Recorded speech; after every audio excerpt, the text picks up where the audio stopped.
Have you ever craved a real adventure? An adventure where you have to give up everything. The job, the comforts of home,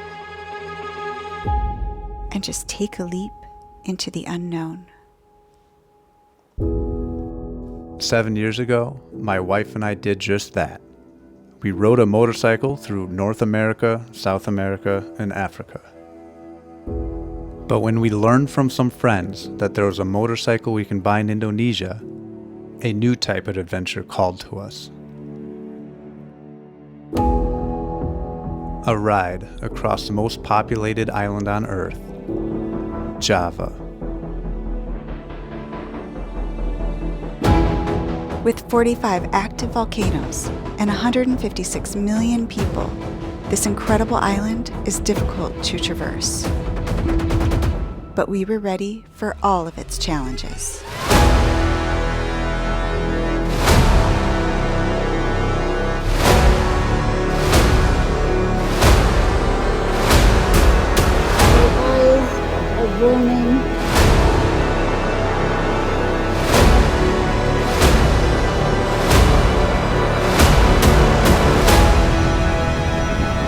This is the story of our journey from west to east. You all right?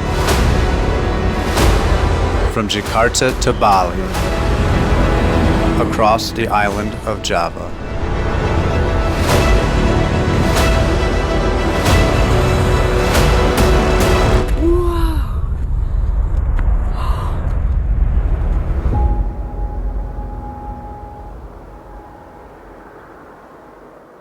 Hey everyone, nice to have you here. We are Tim And Marisa, no tear. I ride in the front, And I'm in the rear. we travel the world and we pack too much gear. Oh, all the places we'll go. through rain and through sleet and through mud and through snow. Oh, all the things we'll see. We've been to a country or two. Or three. Oh, all the fun we've had. You have you along would make us real glad. So give us a like and hit subscribe to join us along our epic ride.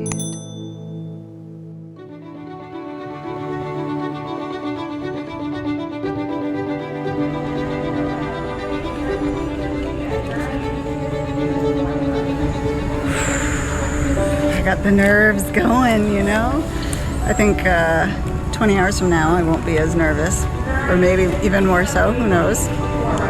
Great ride, just a couple clouds here in the Ferry once we get above that smooth weather in Atlanta. Our journey began with several long flights from Florida, USA to Jakarta, Indonesia. Because we were coming from the exact opposite side of the globe, it took us days to get there. And we even had an 8-hour layover in Tokyo. Yeah, that's it.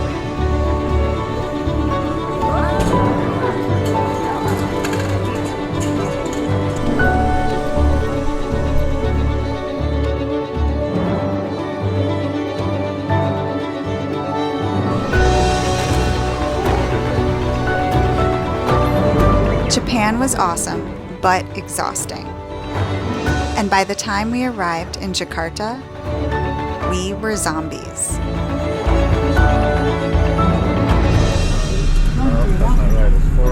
4:45 in the morning. It's dark out there. It's supposed to be 81 degrees and cloudy. But we're here.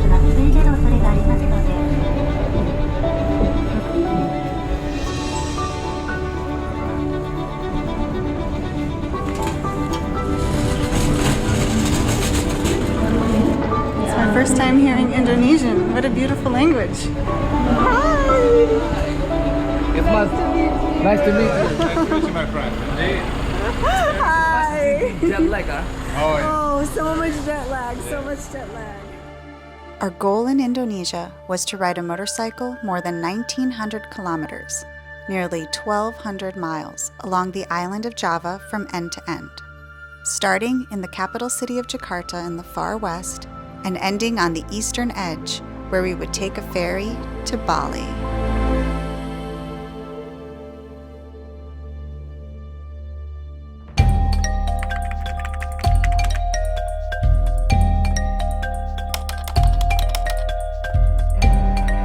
Jakarta airport, we were picked up by our Indonesian friend William, who was also helping us to get a motorcycle there. He brought us straight to our hotel on the edge of the city, and there, we met up with our American friends, Mel and Greg, who were going to sell us the motorcycle that they had been using to travel around Indonesia. Yeah. Oh, Other way. Other way? Yeah. This one? is that a little thing in the back? A little cross? Yeah. But before we could see it, we had to get accustomed to our new surroundings. And most importantly, we had to get over our jet lag. This has an American plug here and here, so we get two, where this one is only the one. Local banana, local fried banana.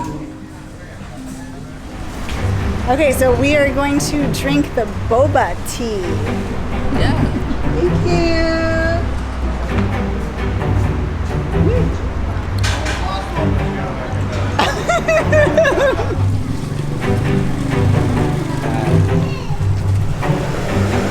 How's your drink, Mel? Interesting. What is it? Milk? What's it say? Milk? Syrup? Milk. Milk? Yeah. I don't really know how to describe it. Is it sweet or sour? Neither one.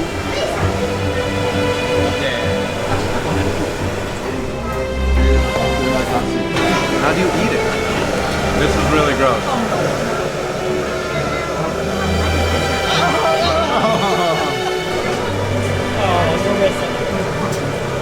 So much braver than I It's quite good. It's just like chicken fat.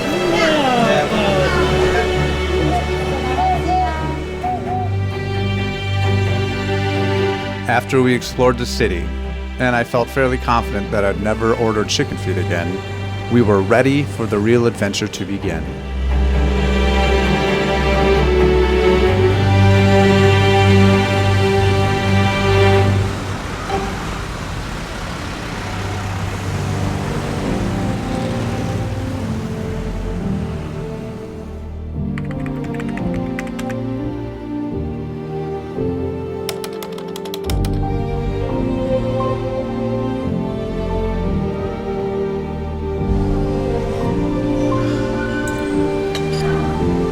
Good morning.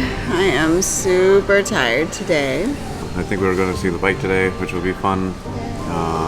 But seeing the bike also involves a lot of other running around, which I don't really have the energy to do. But we'll see. Staying positive. I mean, obviously we're not poo-poo face. I would like to see the bike today.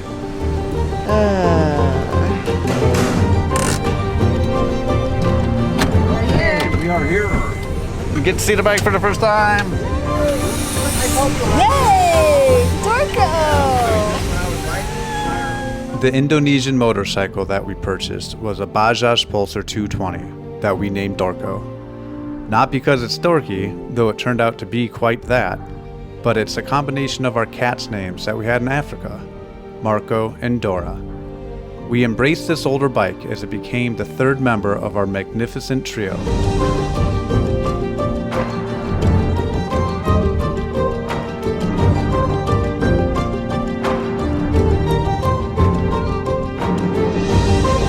But today, we were going to be riding Dorco for the first time.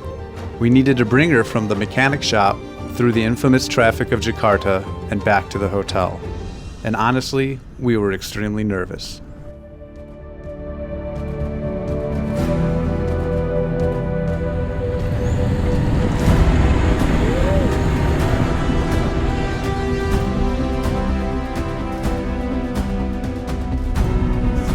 Good job. Yeah. Do what the other people do. Yeah, I think like looking behind me is gonna be my downfall though. I had to remember that I now had to ride on the other side of the street and learn the new rules of the road, all while weaving through the intense Jakarta traffic.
Although our first ride through Jakarta went well, we were not looking forward to the next day's ride.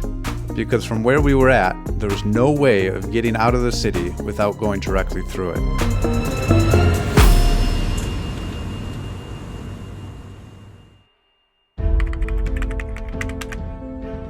On the world's most populated island and one of the most densely populated places on Earth, Jakarta is Indonesia's biggest city.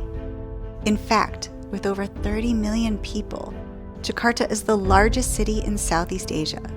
So getting through it was not going to be easy. It's the first day we ride our motor scooter for more than 15 minutes. Yes, we are leaving Jakarta. That morning, Tim packed up the bike and we said our goodbyes to Greg, Mel, and William. You gotta lean though. When you're in Indonesian traffic, you go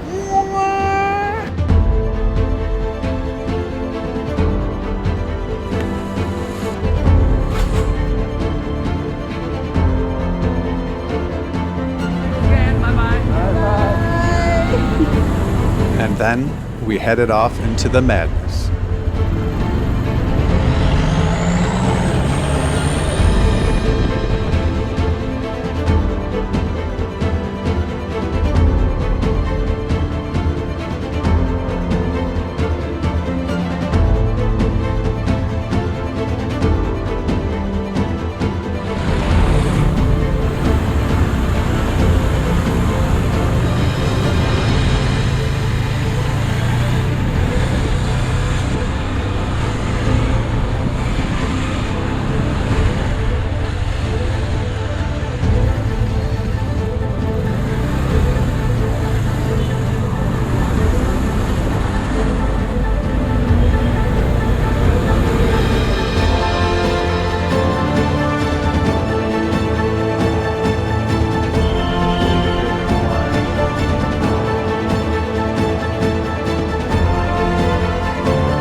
It had been insanely tough going.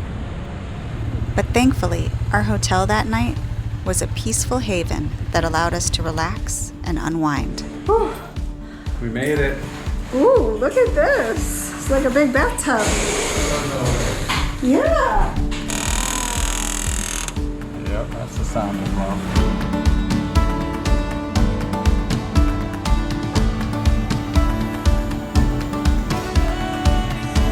That evening, as Marisa and I thought about the stress from the day's ride, we realized that if we were going to survive this journey, we would need to follow a different strategy.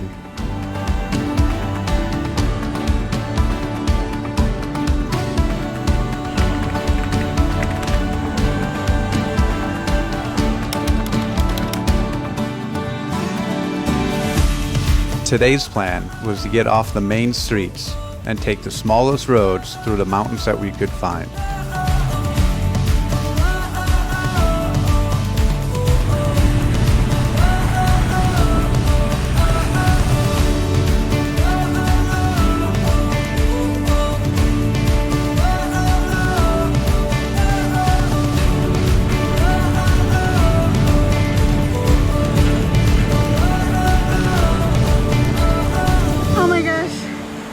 Rounded a corner and there's this gorgeous waterfall.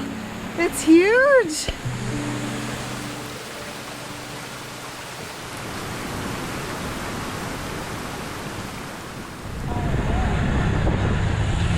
Unfortunately, though, this day may have started well, but it was not going to end as planned.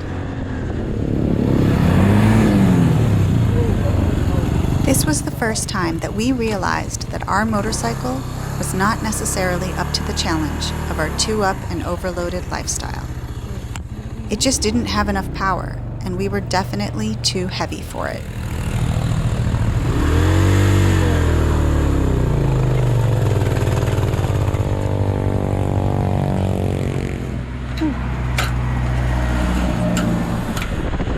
But then, as we continued along the twisty little roads through the mountains, we encountered a much more serious problem.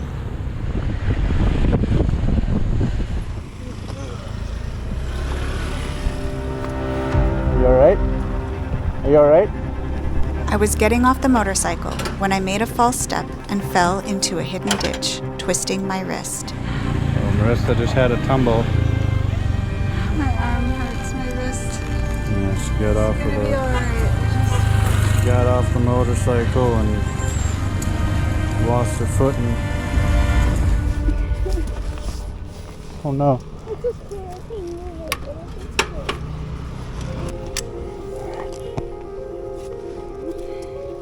Baby.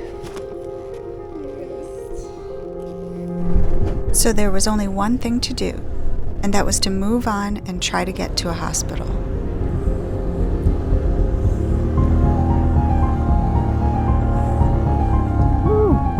Thank you, buddy. Worst case scenario of everything. There was a ditch and she lost her footing and fell into the ditch.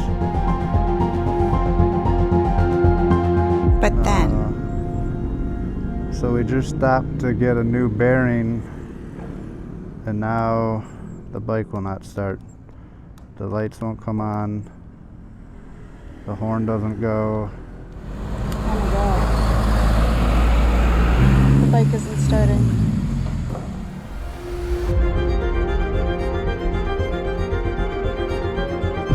But amazingly, some local mechanics stopped by and they absolutely saved us.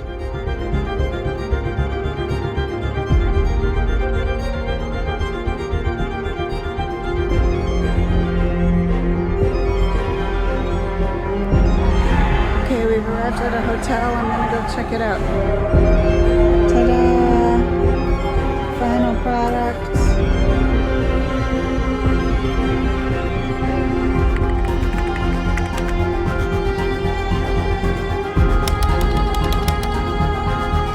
the next day, we went straight to the hospital in Cianjur.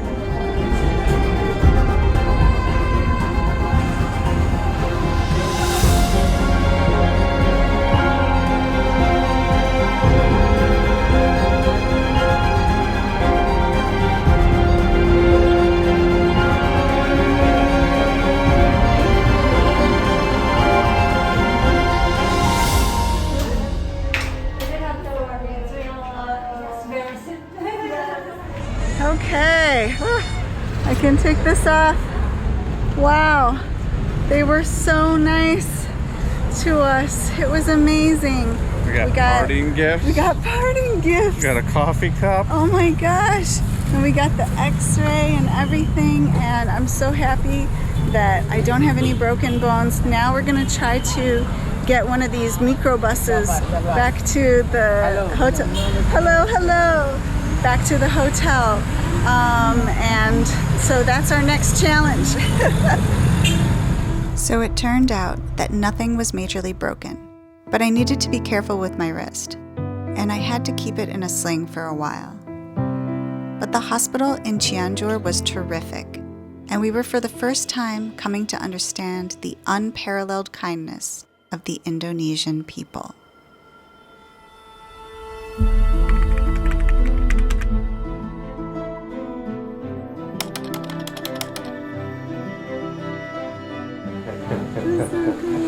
They're awesome. Oh, Thank you, bro. Okay. Thank you. terima kasih. Thank you so much. It was so nice to meet you.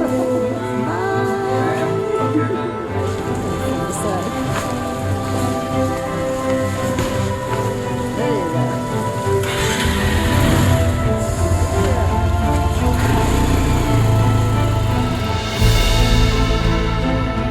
The next morning, we were hoping for a ride without any emergencies, and what we got were 2 perfect days where we were treated to the pure, breathtaking splendor of Java.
So, we found this hotel.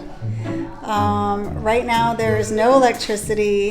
In general, there is no hot water, no AC, that's right. But it is only $6 a night, so that's kind of cool. I'll show you around. There is a full-size queen bed, television, but no electricity, so. And a Western toilet in the bathroom.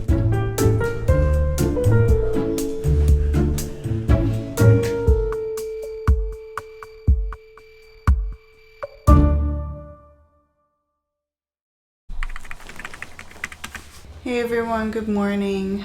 Just kind of like an update about last night. I got pretty sick. It started with a fever. Well, first of all, we came to this hotel, the electricity was off, but it did come back on. Yeah. Everything seemed fine, except I started having this really pounding headache. And then it turned into nausea, and I just threw up everything. I haven't thrown up like that in, I don't even know how many years. I mean, I threw up lunch and dinner. It was just, and then I was just sick throughout the night. No. And I don't know really what it was from. I don't know if it was some form of heat stroke, even though I didn't feel that hot yesterday. But I'm feeling a little bit better this morning. Yeah, but we are going to move on to a better hotel. This hotel cost us $6.70, so I think we might triple that. Yeah, I think we might splurge in here. Yeah, get some AC, get some good Wi-Fi, and just something a little comfortable. We're gonna pump the brakes a little bit and not really go anywhere today. Stay in this same town that we're in, and hope that I get better. Yay! Yep, I got heat stroke. It's crazy how it just sneaks up on you in Indonesia. Okay, so we're going 5 minutes away. It's already really, really hot.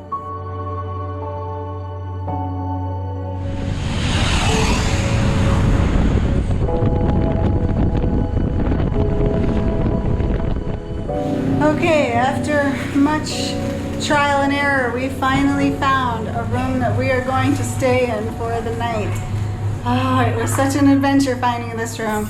We found places that didn't have internet. We found places that didn't have air conditioning. We found places that one room had a mouse running around in it, and I almost went with that room because it did have internet and it had sunlight. We had places that looked like caves, but we are going to be staying here, and hopefully that'll be good. And there's little children. And there's children. And just when we thought we'd have a nice relaxing rest,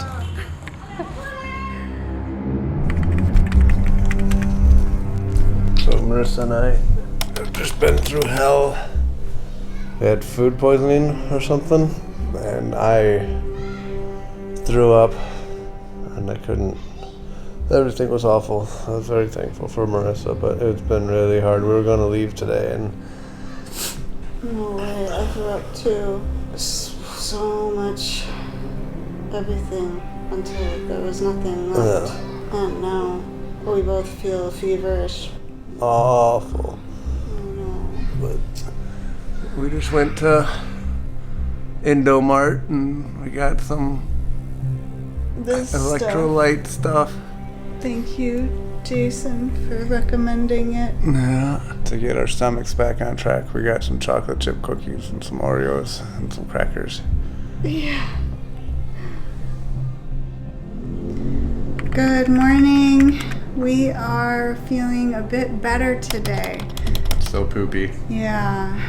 Yeah, I have been curled up in the bathroom under hot water. Yeah. Just feeling like poop. It's day 2 of us being sick. Actually, it's kind of day 3. It's kind of day 3. Yesterday was Yeah. not. I would think I was conscious for like an hour and a half yesterday. Yeah, you were all out of sorts. You had a fever. You had a really bad headache, stomach ache, and all the other aches. So today we had some white rice. We got a little challenging on our stomach. I do feel hopeful today because I feel like we're on the up and up. Today was the first day. I mean, I was just nauseous for the past 2 days completely. Couldn't eat anything. We ate nothing yesterday. But today I woke up and felt like a human again. So definitely not 100%, but feeling much better. After getting that food poisoning, we were sick for 5 days. In fact, we found out later that we got the bacterium H. pylori, and it wouldn't be weeks before we got some antibiotics to truly kill it off.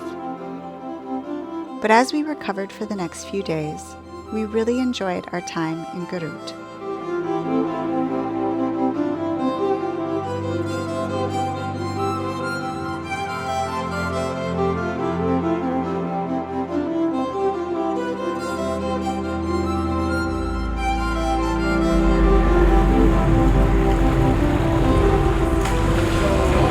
And even though there was often a language barrier, we made some incredible friends there. Thank you very much. Look at this, Marisa. Check this out. How awesome is that? I am wearing this right now. Oh, welcome to Ground City, Tim and Marisa Note here. You have no idea how much this is. This is absolutely amazing. Okay. So awesome.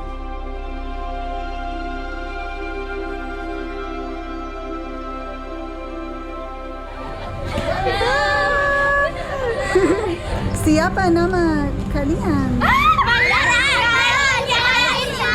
My name is Kalista. My name is Asipa. Call me Chacha. Oh, nice to meet you.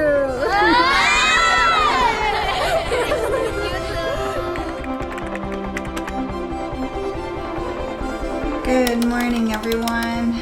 Today we are leaving after like a 3-day bout of sickness and stomach flu. It does kind of feel like ever since we got into Indonesia, it's kind of been one thing after the next, and we haven't been able to move as fast as we wanted to. First it was the jet lag, and then I hurt my hand, and then I got sick, and now we've both gotten sick. So my birthday's coming up. It is. So- We want to spend it in a good place, and we definitely want to see the temples out there. Here we go.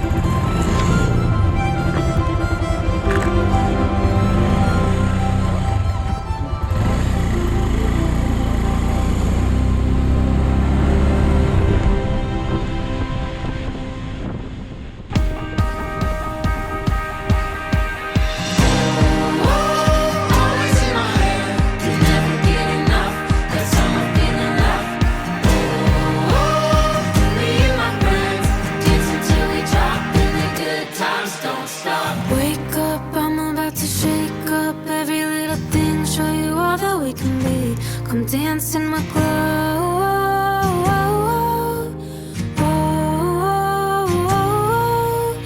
Five roads where the magic unfolds. Happiness is simple.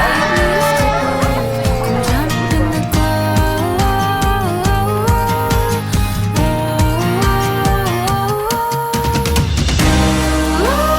Toes in my head, can never get enough. That's all my feeling left. Me and my friends dance until we drop, and the good times don't stop. The good times don't stop.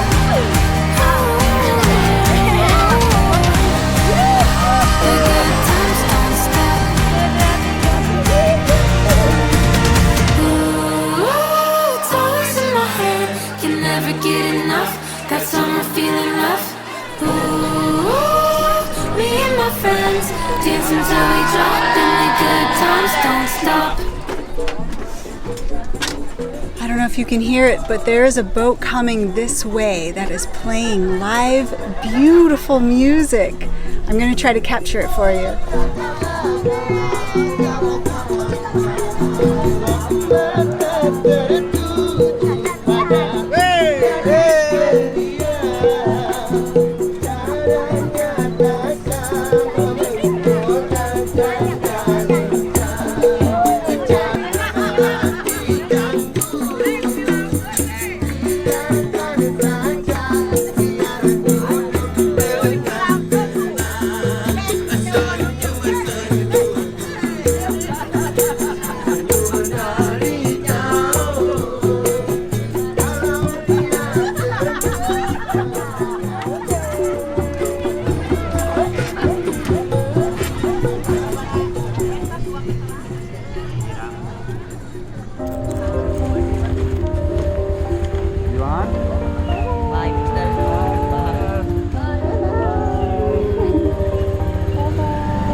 Alright, well that was pretty awesome to say the least. Our first temple in Indonesia, although small, did not disappoint. In fact, we were having an incredible time zigzagging our way through West Java. We just hit the jackpot when it comes to hotels. Beautiful views. You can't smoke in here. Yes, this is a smoke-free hotel.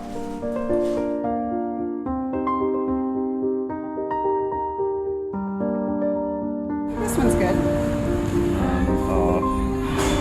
Dragon testicles? Good morning, everyone. Today is Tim's birthday.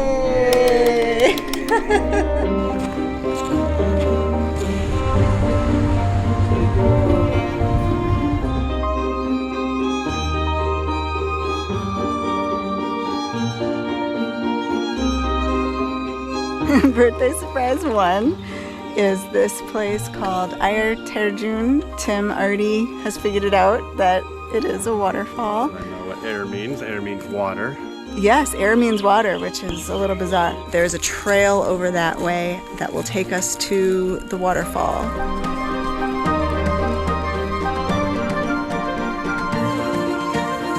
This is very dangerous. Oh, wow.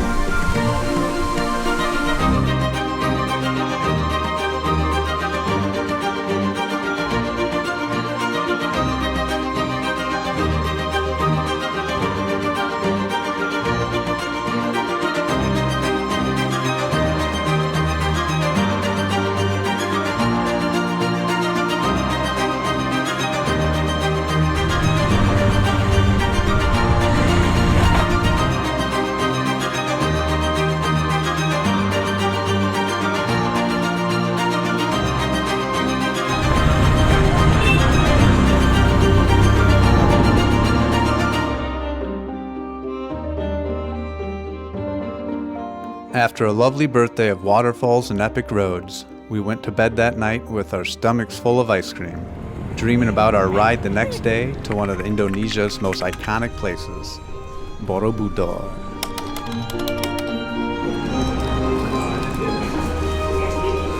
So we came back here to our favorite little place in this area. Wow, Tim's got quite the breakfast on his plate. Check this out.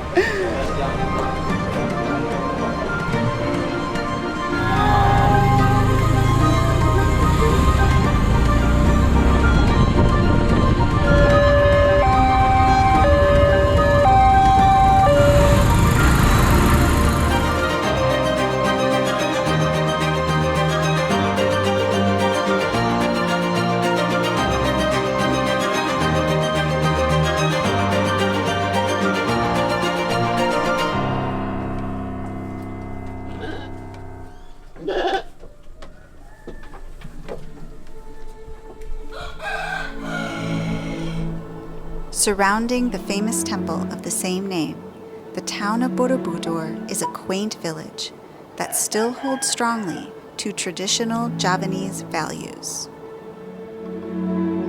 So we found this amazing place. It's called a homestay online, and it is like a hotel, but very simple. There's only 2 rooms that they have here, it seems. And we're really in the countryside. We're also walking distance to Borobudur. Right on the edge of walking distance. Well, it's 2 kilometers away. Just like a mile, which is for us. But it's so beautiful and quiet here. I want to show you kind of around this property. There's some goats. Yes. So I've learned, and I have to look it up to make sure it's true, but that bananas are from this region. Here's a bunch of great examples of banana trees. There's also a giant papaya tree reaching up into the sky.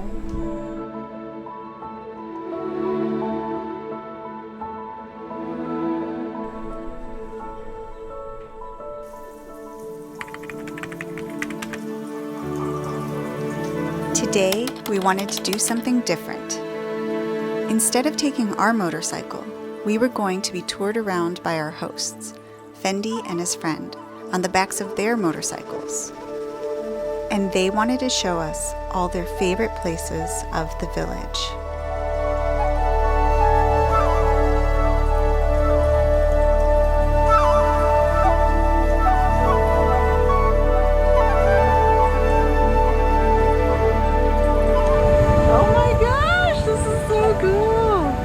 It's huge!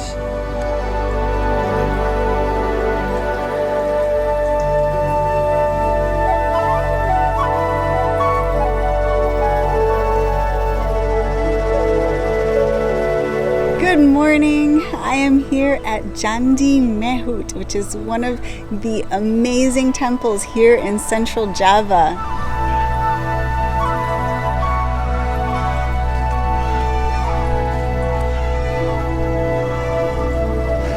This is a Buddhist temple, and obviously Borobudur kind of takes all the credit for being this incredible and huge Buddhist temple here, but should not overlook these smaller ones, because check out the awesome carvings that are done on the sides. They're so detailed and gorgeous.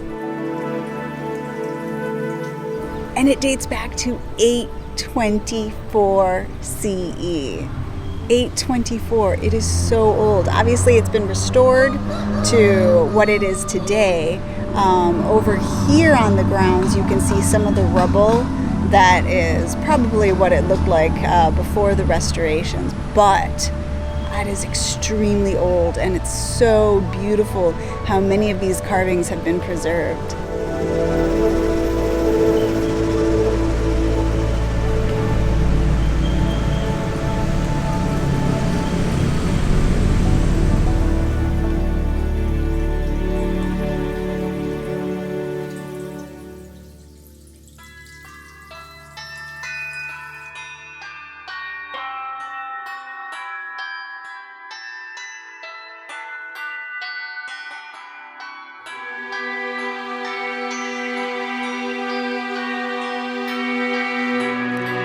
after the ancient temple, we were brought to a modern Buddhist monastery, which was a lush and serene garden that represented the Buddhist ideals of peace and harmony.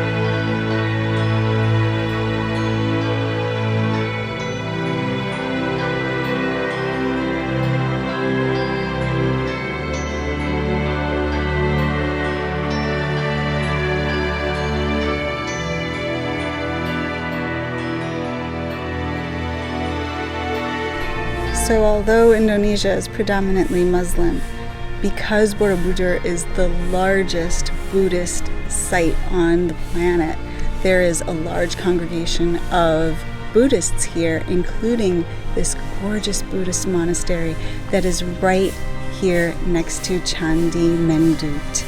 And it is such a peaceful, lovely place. Oh my goodness, look at this.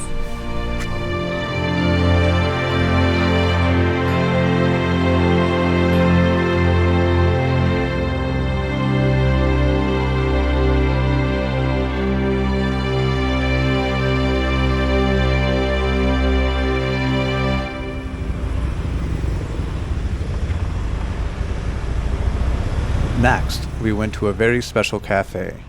They don't serve ordinary coffee there. Oh no, they serve cat poop coffee, the most expensive coffee in the world.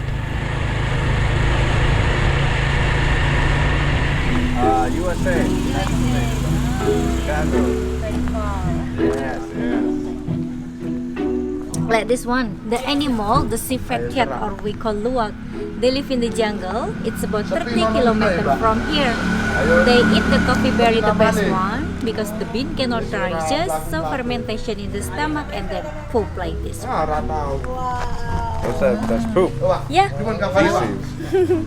They have a good enzyme to reduce the acid and caffeine. So for luwak coffee, low acid and low caffeine.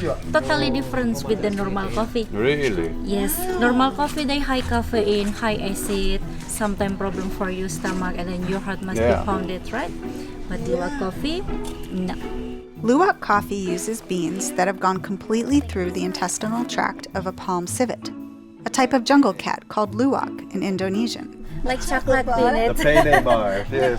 So it's all very hygienic. So don't worry about the nasty or dirty because this for the poop, right? But it's all hygienic. Hello, good morning. Welcome. We peel the skin manually by hand like this one. With the green bean, we try. So the green is good, but the yellow is not good, or both are This good? both good, but this with skin. Oh, it still has the skin. Yeah, inside we burning. We got a special tour of the entire process, as well as a chance to meet a real luwak jungle cat. Oh, look at you. But this one is the friendly one.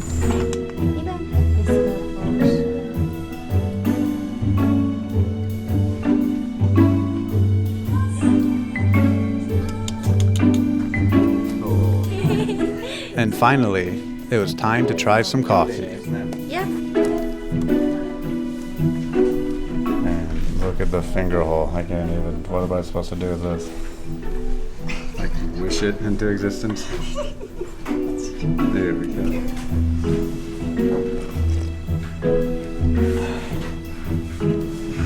It's not bad. Yeah. No, it's good. It doesn't taste of fecal matter, which is the best part of waking up. I've heard about this for years, being a big fan of coffee and cats, and you put those two things together.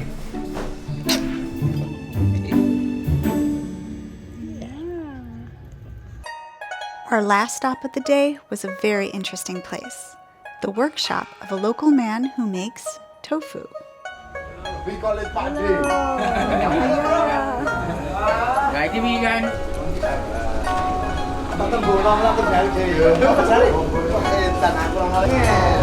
Although it's not very complicated to make tofu, it is hard work.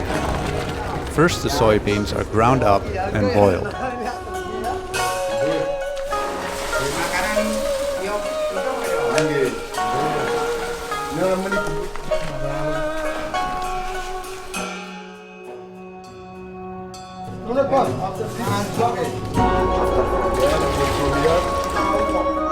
Then they're compressed into wooden molds.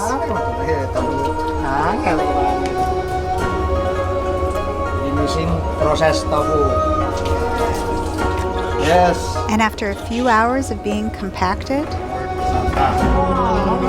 you have tofu.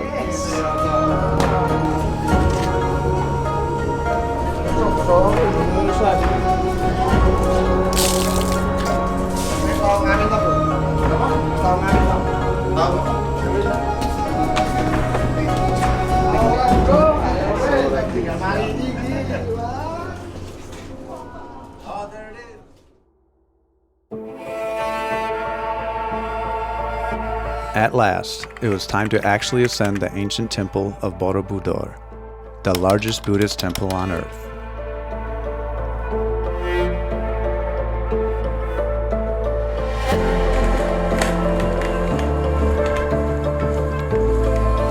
Good morning, everyone.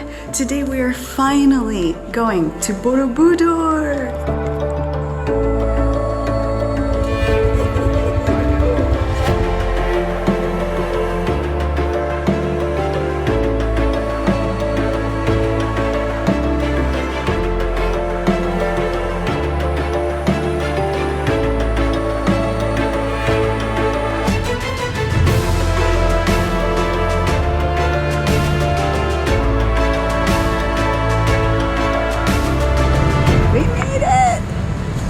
We are at the beautiful gates of Borobudur. So it's really exciting to see how huge this temple is. It's unbelievable. It's basically a hill in and of itself. That's its own little mountain.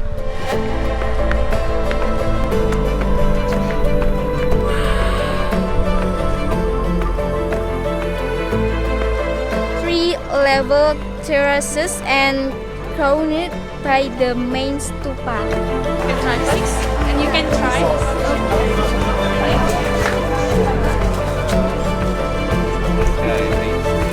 Buddha come here in the full moon in May.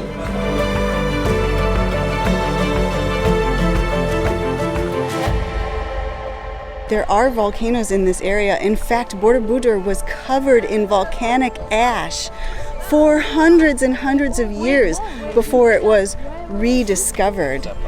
Around the time that it was made, there was another temple, but a Hindu temple started by a Hindu kingdom that was being built not that far away, Prambanan, and that's where we're going to be headed tomorrow. But what happened was the Hindu kingdom kind of took over the Buddhist kingdom that was here, and they had the opportunity to destroy and erase the former religion and their monument to their gods, but they didn't. They kept it, and I think that's a testament to the religious tolerance that has always been here in Java, a very pluralistic society.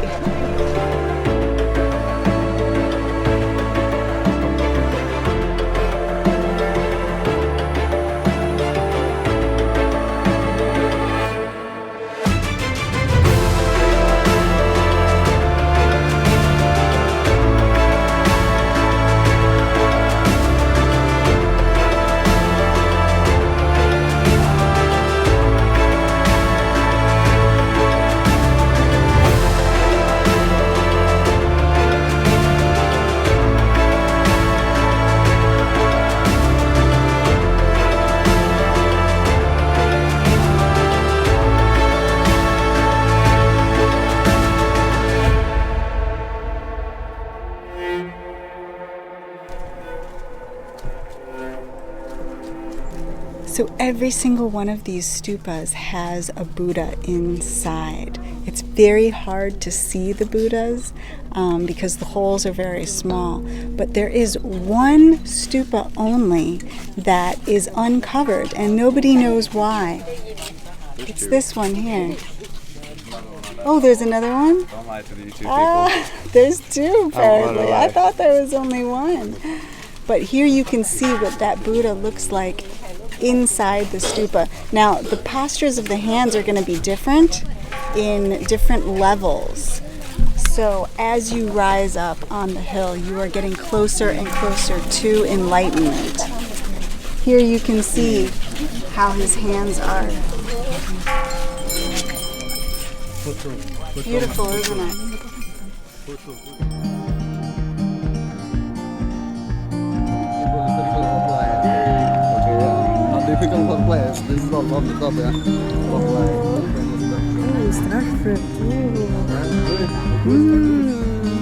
Put your lips on mine. I love it when we hide in the pale blue sky, floating on cloud nine. Do you feel the winds are turning round? On day 22, we headed to a very important city of Java, Yogyakarta. I'll be safe in your arms, like the light in the day never part.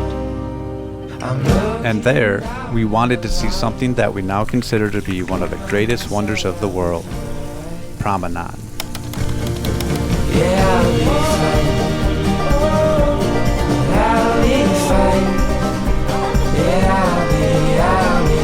Okay, we're walking up to the entrance to Prambanan Temple, and it is dawn. The sun is just rising, and there's no one else here. There's no one else. We could be the first and only people in the park. This is so exciting. And the sunlight looks golden. Oh my gosh.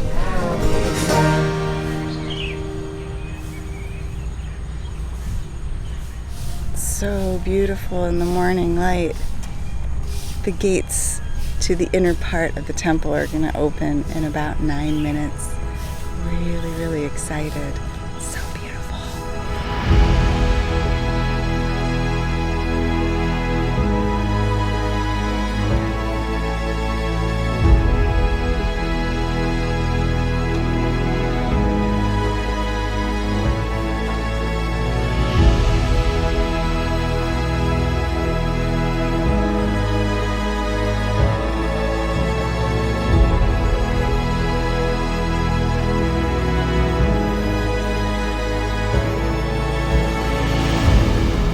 Prambanan is a stunning 9th century Hindu temple compound dedicated to the Trimurti gods of Brahma, Vishnu, and Shiva. Consisting of more than 200 temples, Prambanan took over 200 years to complete.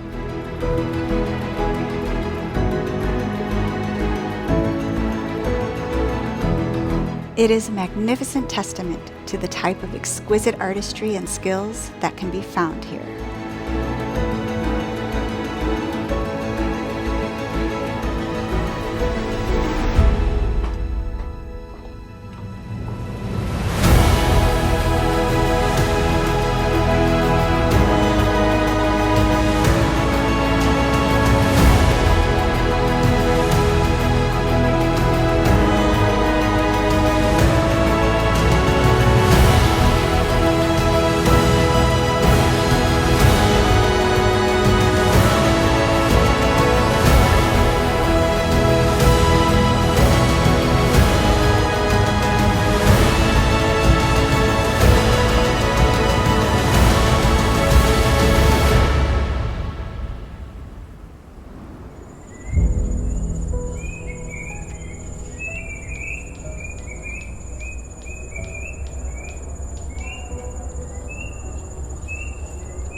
Okay, so we just had an earthquake here. Dun, dun, dun, dun. Everything is fine. It, just shook the building. We are on the second floor. Quivering. Yeah, the bed, the walls, everything was just shaking a bit. My first thought was, okay, this is an earthquake. We need to get out of this building. And then my second thought was, I hope the volcano isn't erupting. Right. We're like 150 feet from a volcano. We are really close to this huge, very active volcano. It like smolders during the day. So, yeah. But yeah. Thankfully, it was not the volcano. So no Pompeii Part 2. Thank goodness. And hopefully this isn't our last transmission. Somebody finds in like a pile of rubble. That's not even funny. We ran outside. We, didn't grab like our phones, nothing. Just I put ran a shirt out. on. You put a shirt on. I just ran out without shoes. Like 10 years ago, I wouldn't have worn a shirt. But now it was like, there's still decency. But everybody was out on the street. Like, they are used to this. But they thought it was the volcano. They thought it was the volcano too, yes. So that wasn't a crazy thing to think. But it turned out that it was a 6.5 magnitude earthquake. On the Andy Richter scale. In the ocean. So we're not that far from the shore. There was no tsunami watch, thankfully. But we're not that close to the shore either. We should be all right. Yeah, we're going to be fine. So yay. Good night. Good night. We actually ended up staying in Yogyakarta for 2 weeks.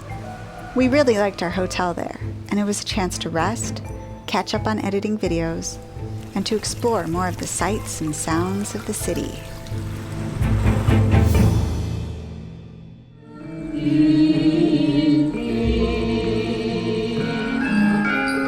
One night, we got tickets to the Ramayana Ballet, which was a traditional Javanese performance of the ancient Hindu story, the Ramayana.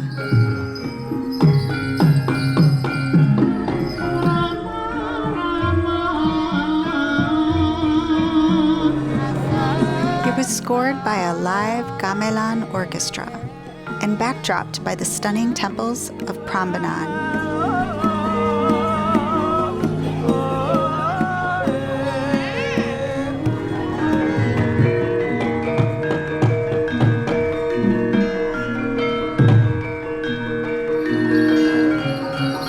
This was actually my birthday present, and it couldn't have been more beautiful or more memorable.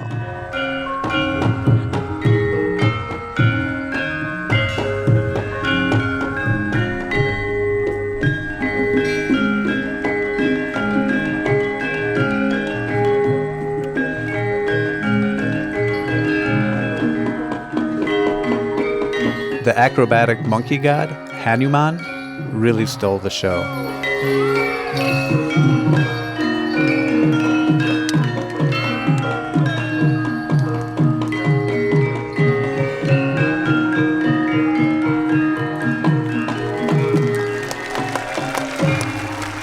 And as Hanuman burnt down the mythological city of Lanka, the crowd went wild.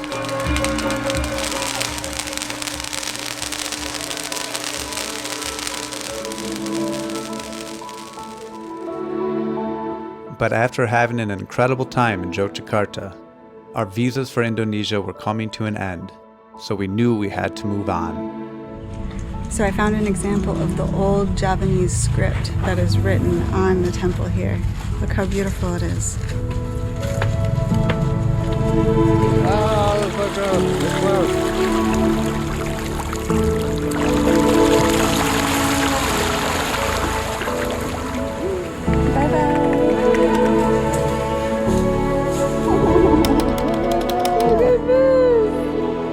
That is too cool. He must have seen me looking at him. Later, original. Oh. Yeah. You're too kind. So Thank you, brother. Terima That is kasih awesome. banyak. I will forever cherish it. Bagus, bagus, bagus. Thank you so much, sir. It's so nice. Oh my gosh. That is too cool. Ini two up and overloaded. Okay. Dan ini Yeah.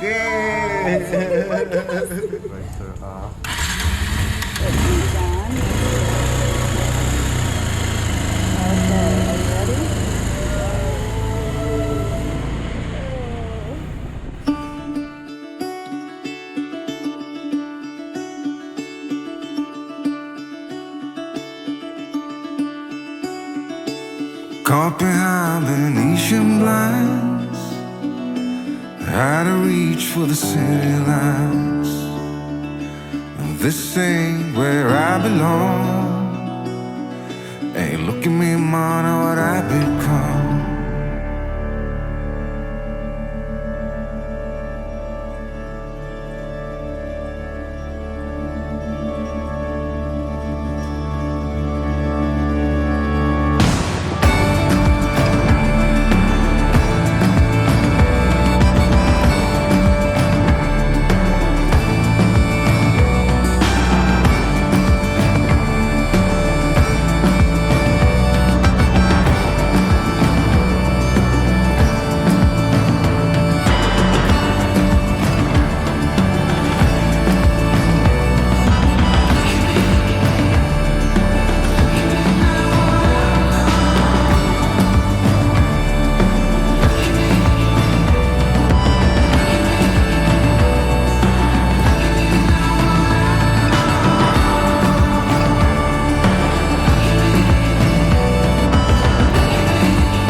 Okay, so we found this awesome hotel. I'm super happy with it. It has a Chinese theme, as you can see around me. Look at this. And the reason why it has a Chinese theme is because we are in Chinatown, Semarang's Chinatown.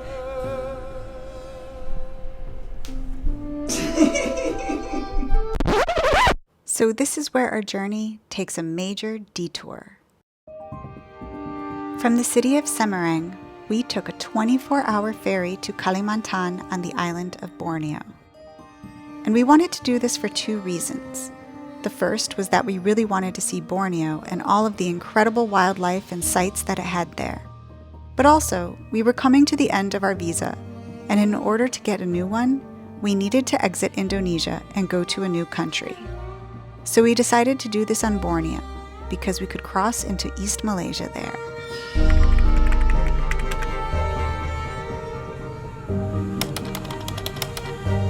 We spent 5 months riding from the southern coast of Kalimantan all the way to the northernmost tip of Borneo and back again. And it was epic.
The things we saw there and the people we met created a collage of magical memories that feel unreal.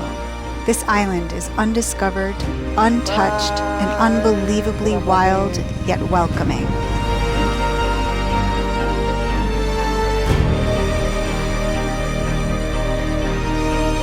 If you want to see more of our adventures in Kalimantan and Borneo, you can find all of those adventures here on our YouTube channel. Or you can see the real thing for yourself and join us on a motorcycle tour in Borneo.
At last, it was time to return to Java.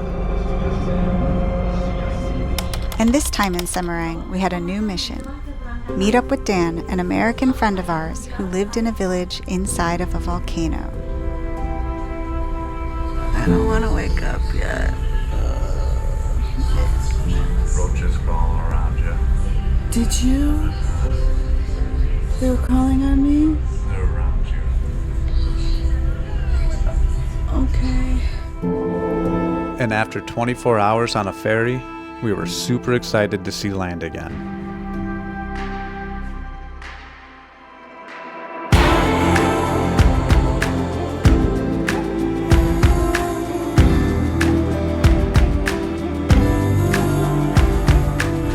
I can't believe the mountains are so big. Ah, the land of volcanoes. Wow.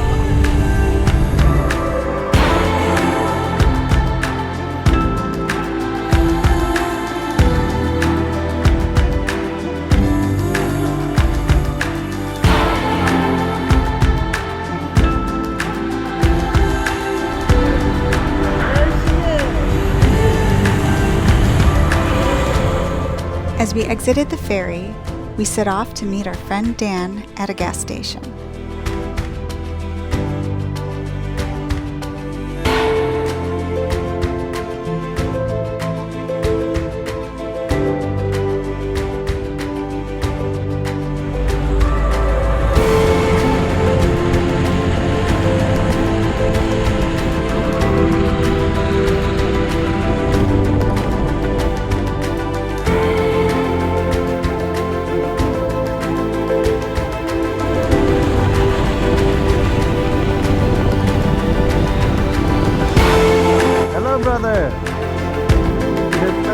Dan brought us home-brewed coffee and tea, just what we needed.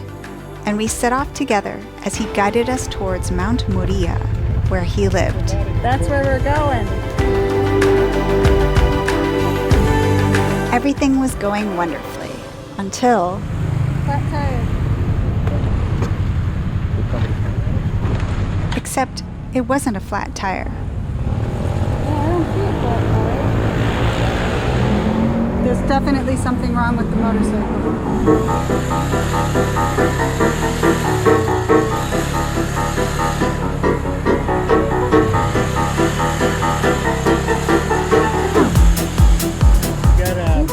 That bearing.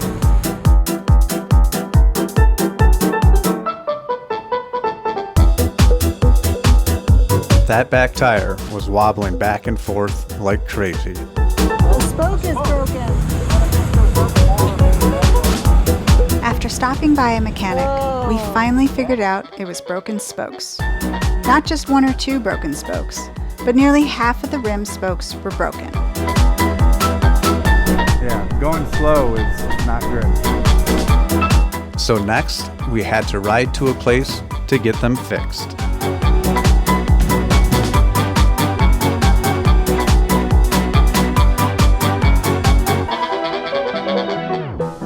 Amazingly, there was a place to fix our spokes very close by, a lovely man named Jeffrey. They're all broken. Jeffrey and his team were absolute rock stars.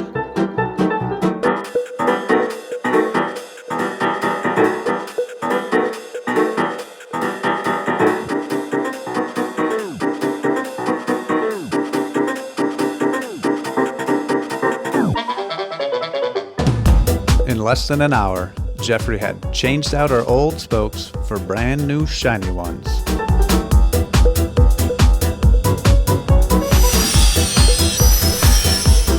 And before we knew it, we were good to go. Untuk Anda. Di sana? Alright. Yeah. Terima kasih. Alright.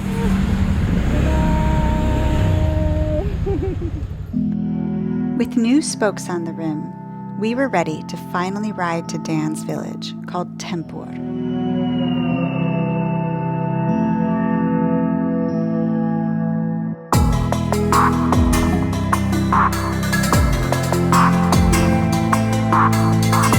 Tempur is located inside of a volcano crater, an idyllic place where we would stay for several days.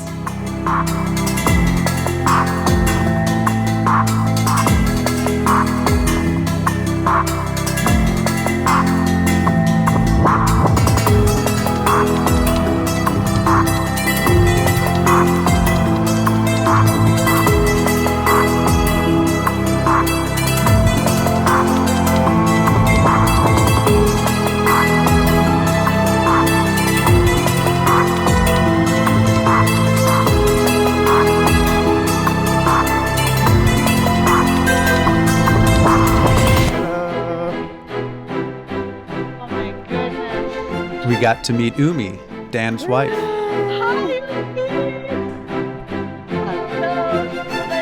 Hello, so nice to meet you. This is so beautiful. And we met Dan's bird, which was yet to be named. So I started to call him Steven.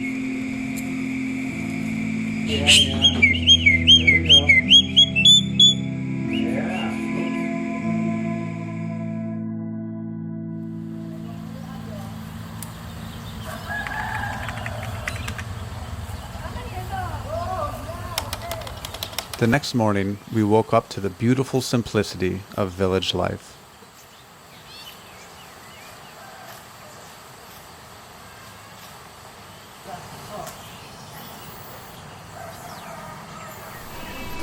Waking up in the village here in Indonesia is amazing. This village, it has just stolen my heart. I love it.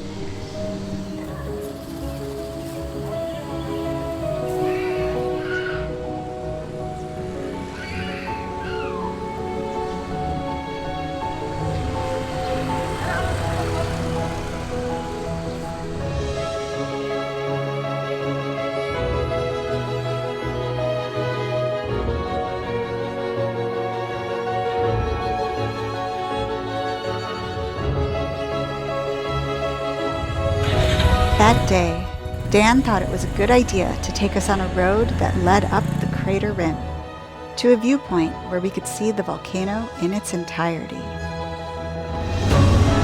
But this road proved to be one of the greatest challenges that our motorcycle Torco would ever face.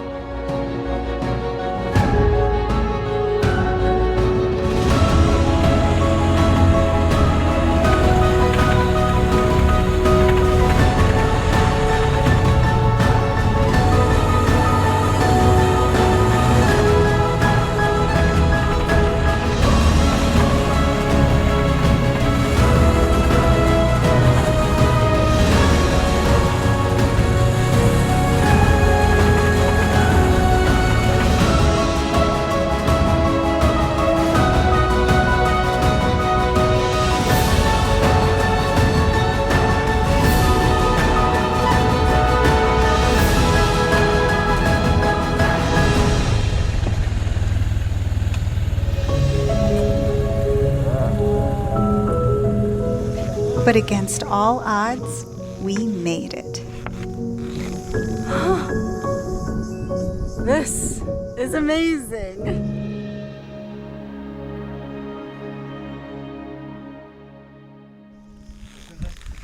Wow.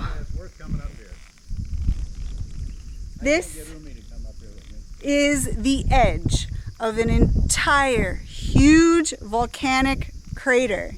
What's the name of this volcano? Mount Maria, right? Yes. Mount Maria, Indonesia. This is an active volcano, and we are standing on the edge of it. It has villages inside the volcano crater. I mean, the last time it erupted was 2,000 years ago or so. So it's active in all of geological history, but let's just hope that it doesn't erupt anytime soon. But look at that view. Wow.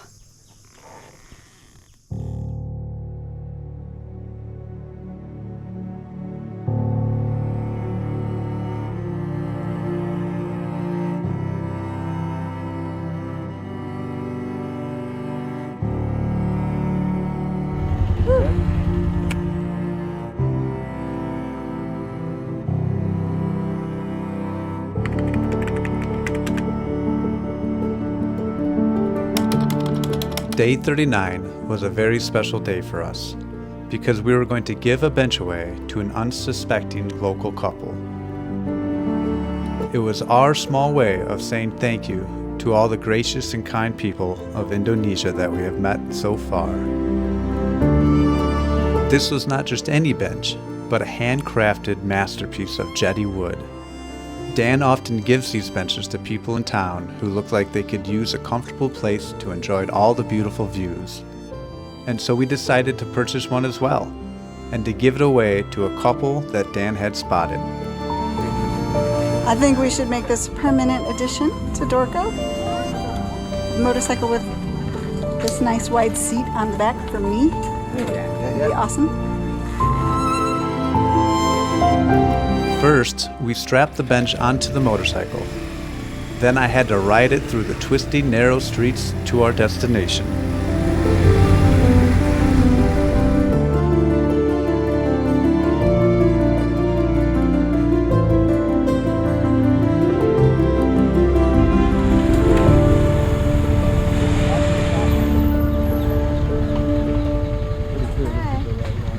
All right, I'm going to jump off. Finally, it was time to give it to the couple, who had no idea we were coming. Ini untuk kalian. Oh, terima kasih ya Wak. Oh, sama-sama. Terima kasih ya Wak. Sama-sama.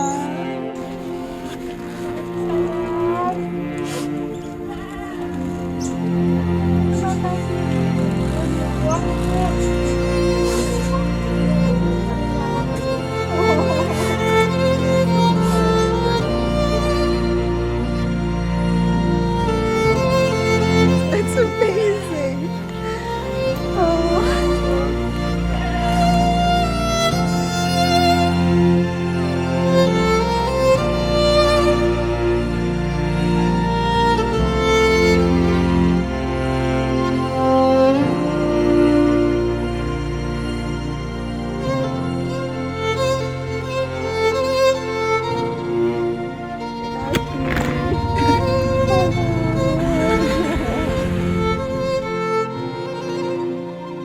It was such a magical moment, and it felt so good to give something back to the incredible people of Indonesia. Unfortunately, the next day, I woke up sick. Yeah.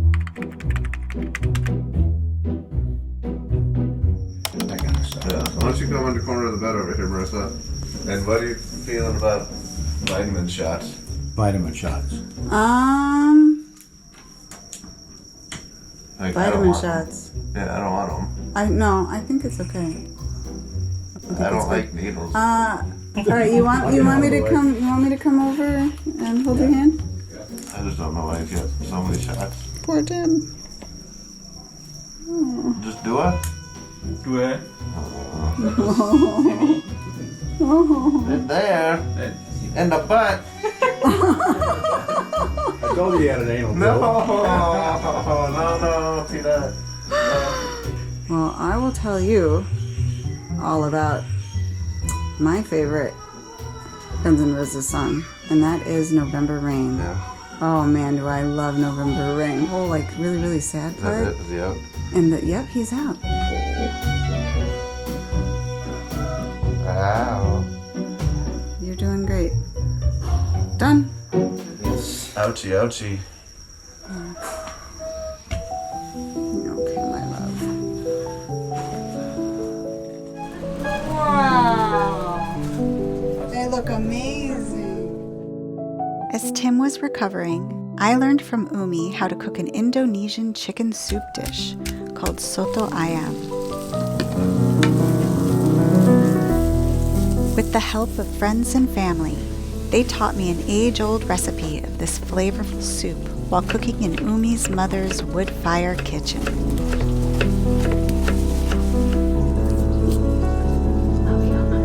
And the end result was fabulous.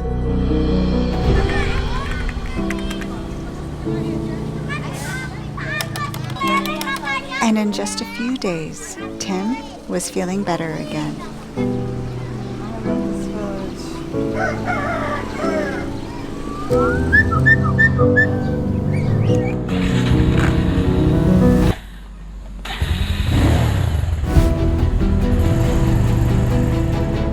And we went for one final ride before we had to leave the beautiful village of Tempur.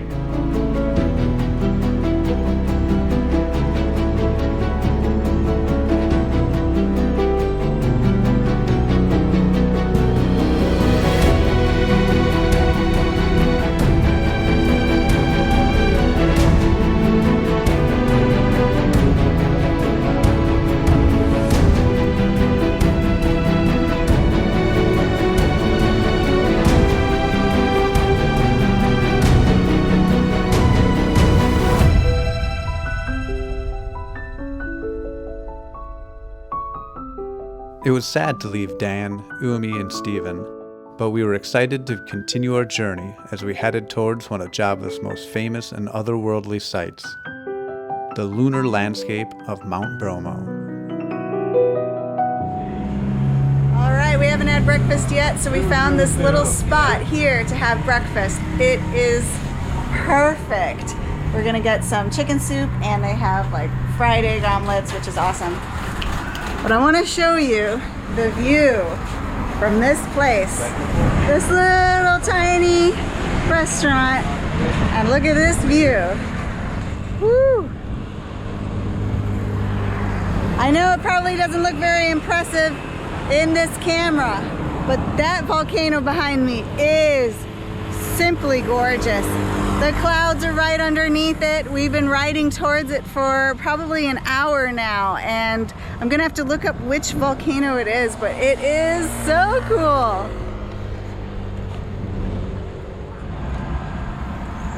Don't use that ever.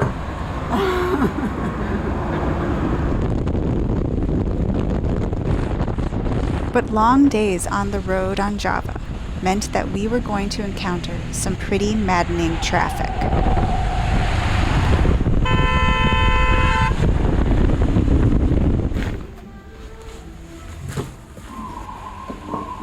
We have had a very rough ride. We were almost hit by a bus, passing another bus in oncoming traffic, and there was nowhere to go. Tim slammed on his brakes. I mean, he did everything he could, honked. The bus honked at us. I mean, I don't know what they were thinking, but it was a very, very close call. I mean, you can just feel it just zoom past you. So yeah, it's been very, very stressful. And that's not the only time that we've had to slam on the brakes. This guy walked in front of us. A woman was driving the wrong way on our side of the road she was like a grandmother with her granddaughter, you know, tiny child on the motorcycle, and then just stopped right in the road. It's been really, really hard and really, really stressful. I can feel like my heart just pounding in my chest, and Tim's doing a great job. He's doing the best he possibly can, but it's not been an easy day. But there was nothing that could be done except to keep heading eastward.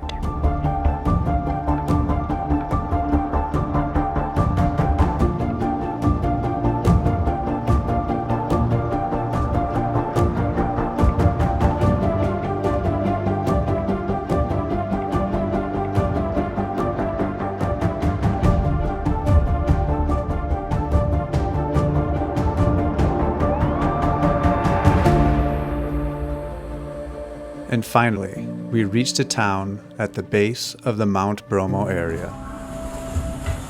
Wow! It's like a Japanese tatami mat. Hey, this is really nice. Thank you. Oh, bagus, look. Do you think this is a prayer rug or a bath Oh, that's a prayer rug. mat? So we can't use it as a Oh, bath mat? nice. No, you cannot use that as a bath mat. But we have a bath mat. Ah!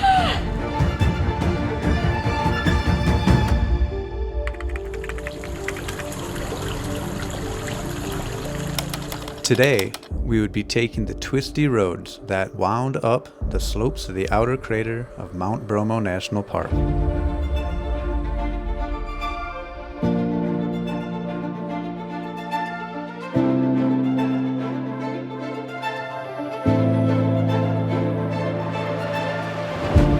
The Mount Bromo area is a volcanic playground of geological activity, and it's surrounded by a massive crater left over from the eruption of an ancient supervolcano. As we rode higher and higher in elevation, the landscape changed and the air became cooler and mistier.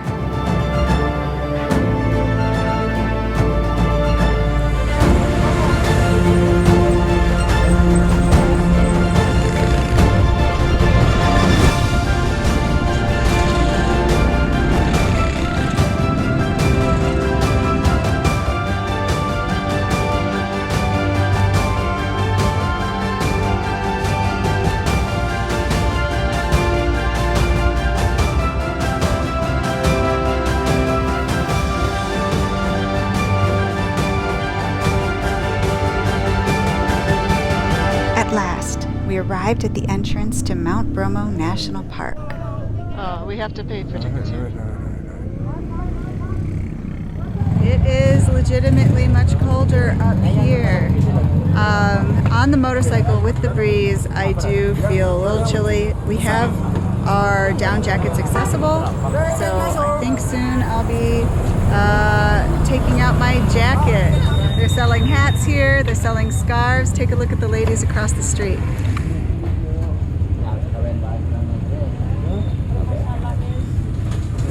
They sell hot coffee, all the things you would need for your mountain adventure.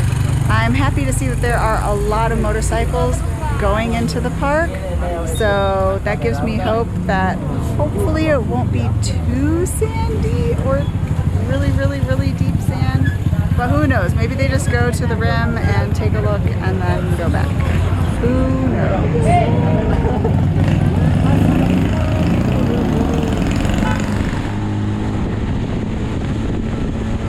After buying tickets, the first thing we noticed in the park was there was a lot of traffic, mostly from the colorful Land Rovers that were rented by people who wanted to do some off-roading in the sea of sand.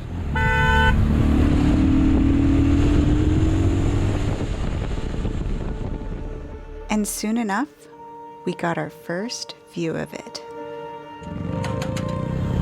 This is the view from the side of the road of the entire crater of the volcano, Mount Bromo.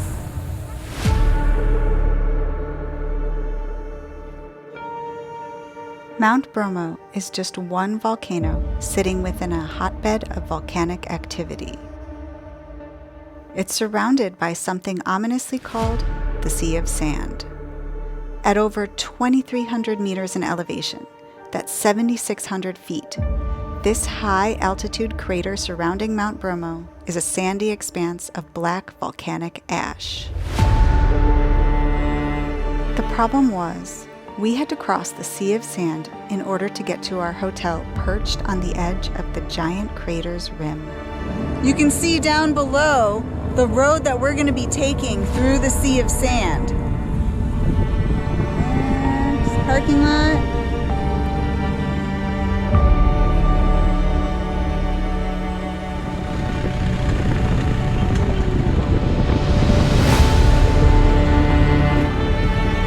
Sand is simply the worst type of terrain for riding a motorcycle, especially as heavy as we were. And then add in all the other crazy traffic out there, and the experience was nerve-wracking.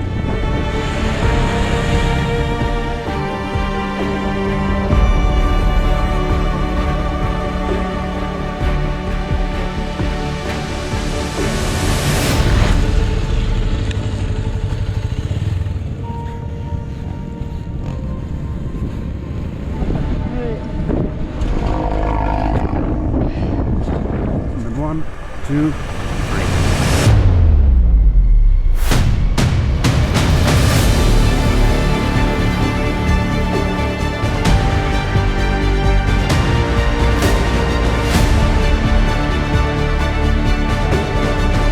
But Bromo was worth it.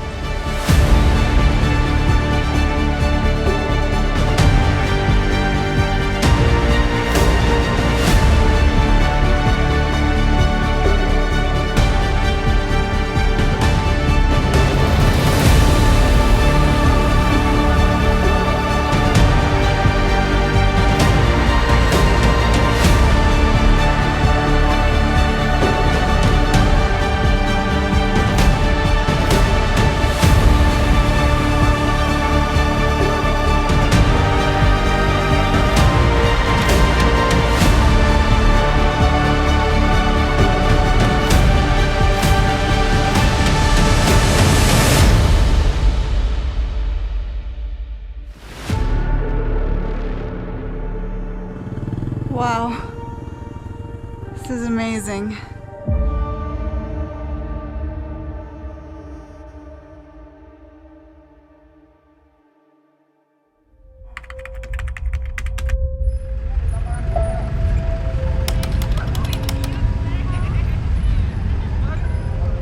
Every morning, as early as can be, this entire town wakes up to take tours to viewpoints where they can watch the sunrise over Mount Bromo. But this morning, we decided to take 2 local motorcycles to a place where we could hike up to the crater rim of the active volcano of Mount Bromo itself.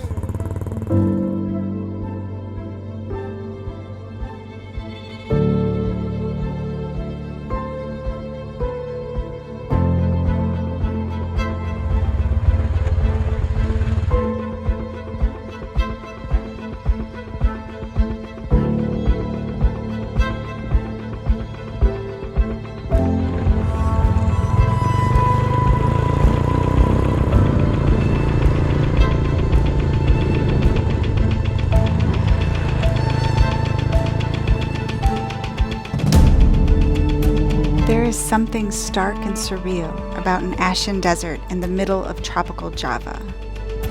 It may be a wasteland carved out by the power of great geological forces, but there is a strange beauty to this unusual landscape, a quiet feeling that I just can't describe.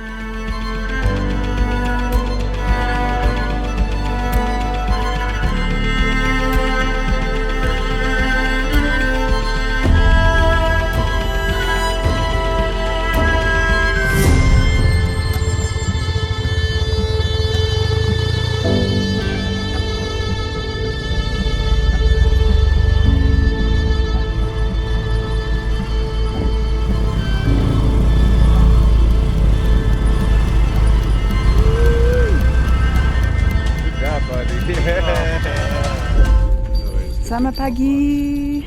Hey, brother.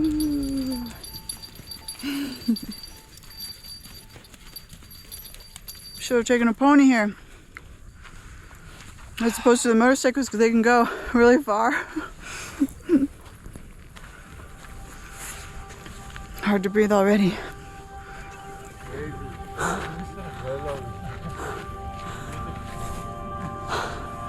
What? somewhat of a treacherous trail. Alright, this is the pony drop off. And from here on out, it's on foot, up a lot of stairs. I'm thankful for the stairs, but I don't like going up, especially at this altitude. Whew. I smell the sulfur. Ooh. It's just gonna get stronger as we get closer.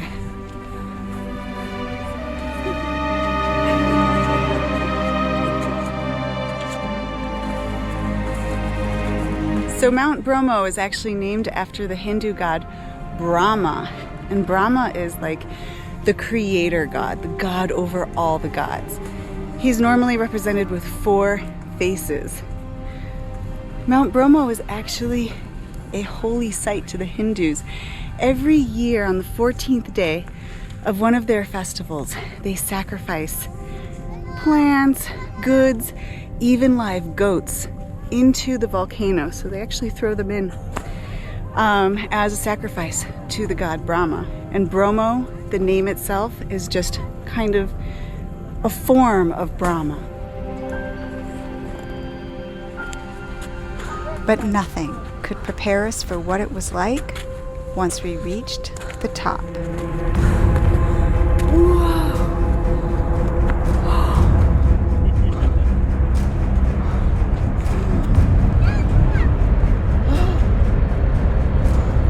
It's so deep. That is the pit of hell. That is terrifying. Oh my gosh. I don't know if you can hear it, but this is an active volcano going off right behind us. It is rumbling. I can feel it through the ground. I can smell it like rotten eggs in the air. This is incredible. Yes, the hike up here will take the breath out of you, and then you finally get fresh air and it's sulfuric, but it's absolutely amazing.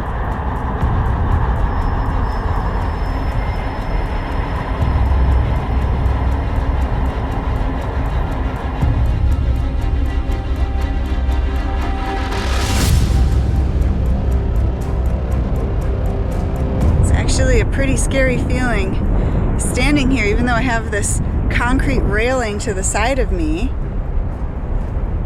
I feel unsteady, maybe because of the altitude, but probably it's that rumbling that I feel at all times, and that makes me feel like I'm just not on steady ground. There's like this really, really steep cliff edge over here, and then a volcano on that side. It's not the most comfortable of places to stand. I'm definitely on edge, literally and metaphorically. Look at the trail that used to go almost all the way around the crater rim. They've closed it off, thank God, because I don't know how many people have fallen off of that trail. It looks so scary, like I'm scared enough standing here, but that, no way would I ever do. You couldn't pay me enough money to do that trail. Take a look at it.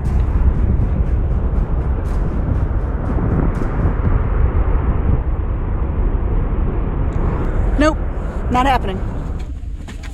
Considering how active Mount Bromo is, we felt extremely fortunate as we made our way down that we hadn't been turned into another sacrifice to the sacred volcano. My pretty pony over here, Rainbow Bright. Here we go again.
you so much. Bye-bye. Thank you. In order to get out of the Mount Bromo area, we had to once again cross the Sea of Sand. And this time, it was going to be an even longer route.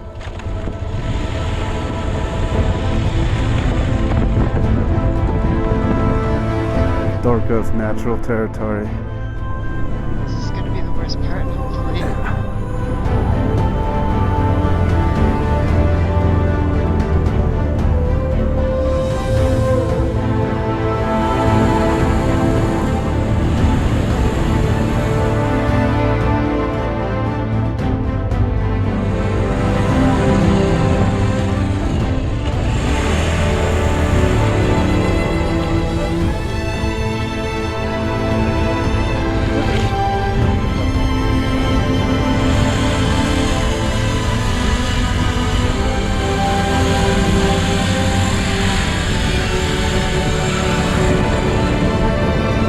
It was tough going through the Sea of Sand again, especially with all the other traffic.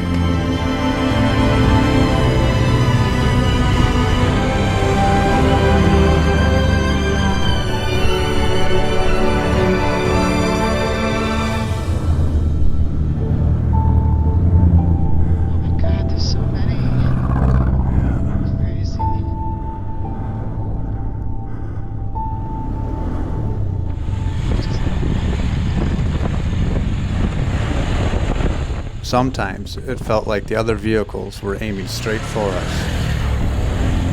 Go that way.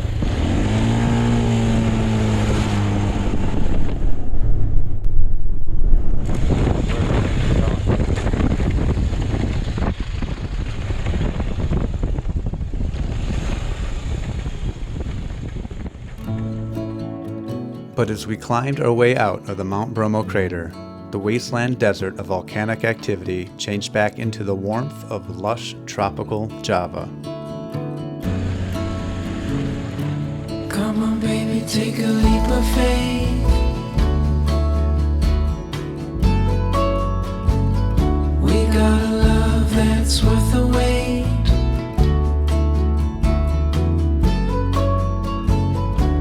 Darling, you've been on my mind.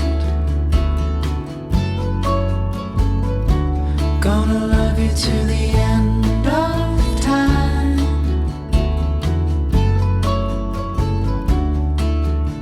And I know you're the one.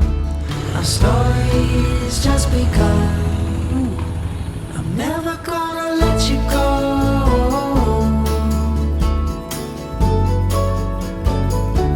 With your love I'd never be alone.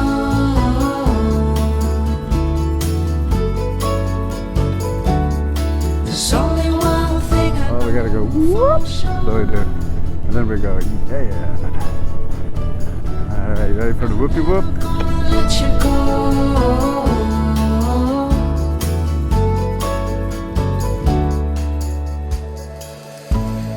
As fantastic as Bromo was, we were relieved to be back on pavement and back into the sun.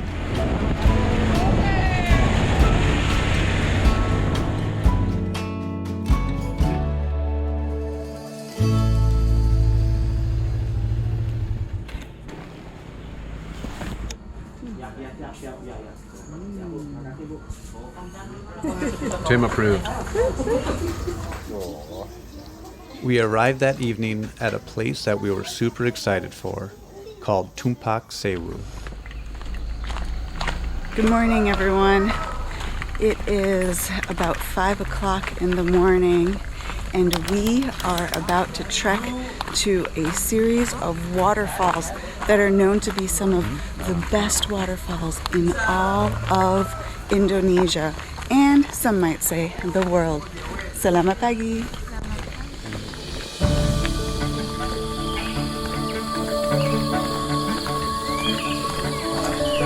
It's a beautiful day. I had seen pictures of Tumpak Sewu online, and honestly, I thought they were heavily photoshopped. Super slippery. So slippery. Oh my gosh. But we figured we might as well check it out with our own eyes. It's cold.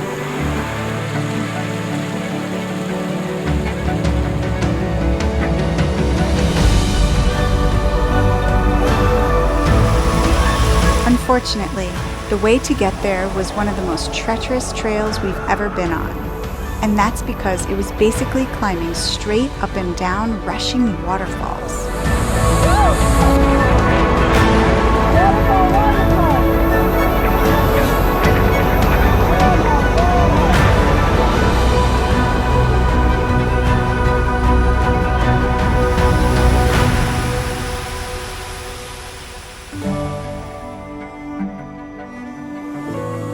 It was slow going, but eventually we got to the bottom of the ravine.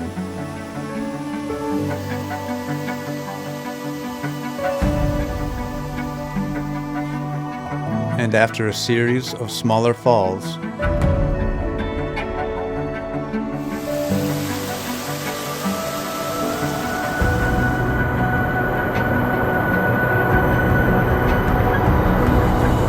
we came to the main attraction.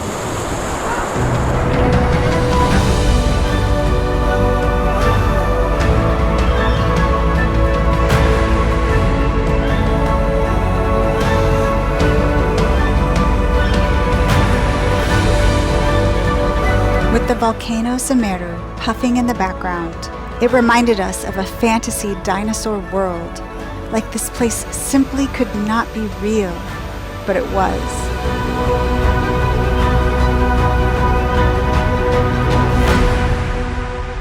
I love you so much. Oh, what an awesome day. Yeah.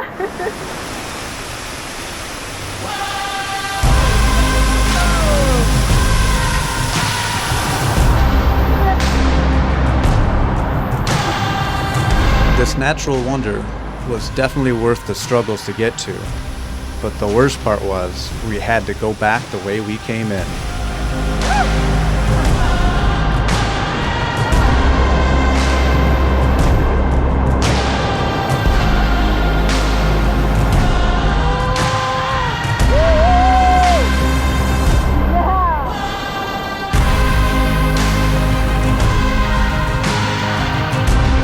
I was scared that one false step and one of us would have to be helicoptered out.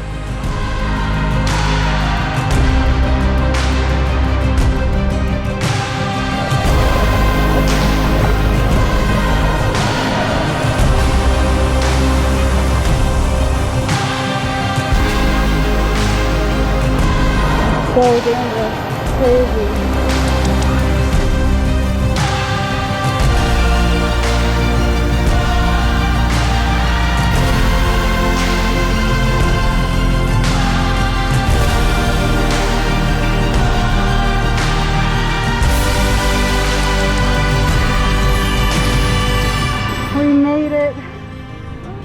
We made it all the way back. I'm so thrilled that we didn't die or get injured, because that was very, very tough, but also that we were able to see the most beautiful waterfall perhaps on earth. Oh my gosh, in all of its glory with the morning sun coming in, it was stunning.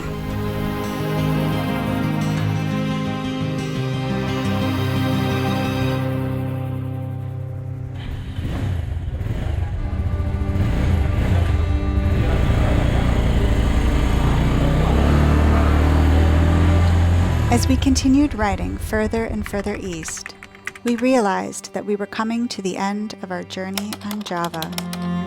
But we still had one more incredible sight to see, and it was perhaps the strangest and most unforgiving place we'd ever visit. It's called Kawah Ijen.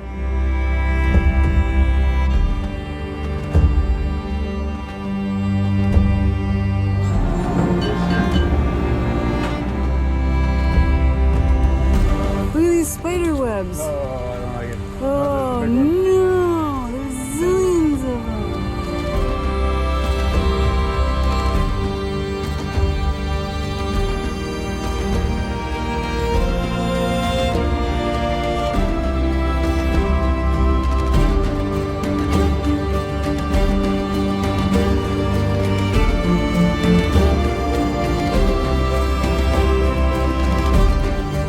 As we rode up into the high-altitude forest surrounding this volcanic lake, we noticed our first sign that we were in a place where life is not welcomed. Wow. The water here is a really scary green color.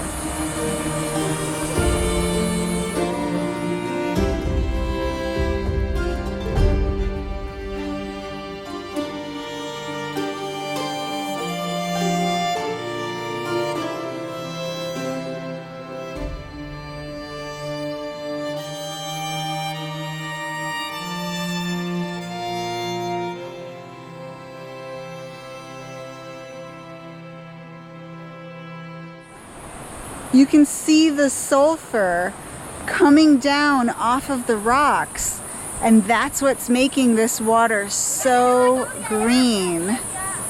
Let's take a closer look here at this very toxic water.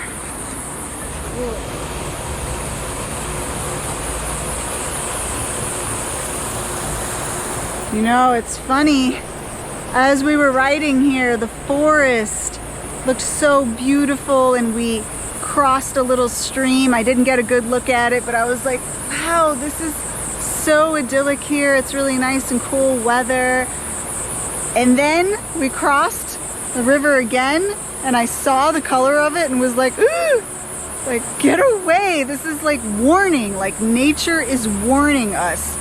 Do not come here. You're not supposed to be here. This is a toxic, toxic place. It's crazy. Just look at the color of this water. This is unnatural, even though it is natural. But this is from sulfur from the center of the earth, bleeding out across all the rocks and into the water. Ugh.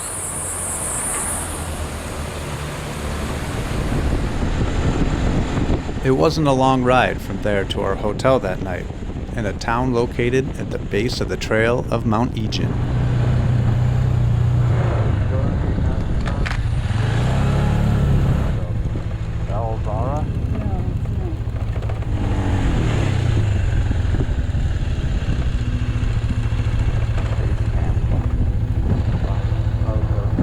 Look at this room, so cute. I like it. Do anything? Oh, maybe the power's up. Still, it's pretty cute. I like it. There's shared bathrooms. Oh, look at that. Now we got light. So nice.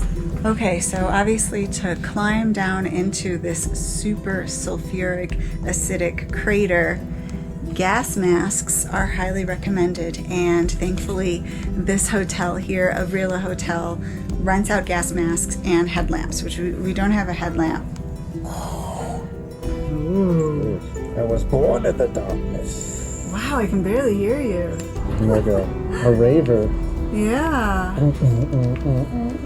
Okay, I want to put mine on. We rented gas masks, headlamps, and goggles there. And then the plan was to wake up at 1 in the morning to start the hike at 2 a.m., taking the trail in the night to the volcanic crater. Whoa.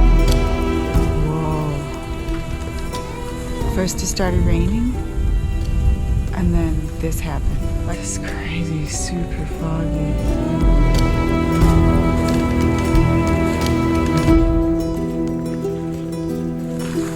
It's like, always smells sulfury here. Yo, welcome to Two Up and Overloaded. Right?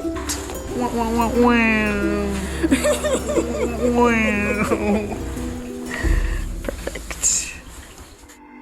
We wanted to do all this to see something called the blue fire.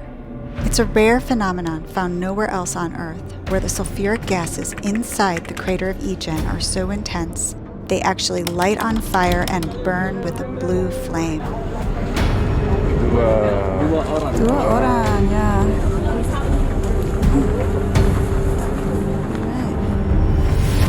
When we started the trail in the middle of the night, we realized that we were not the only people doing this crazy hike.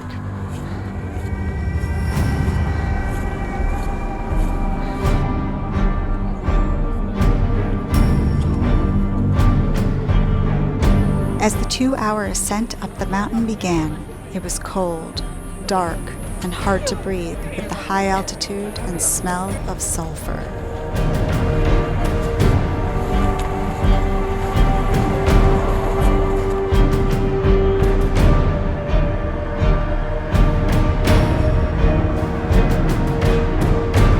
Once at the top, we had to then climb down into the volcanic crater.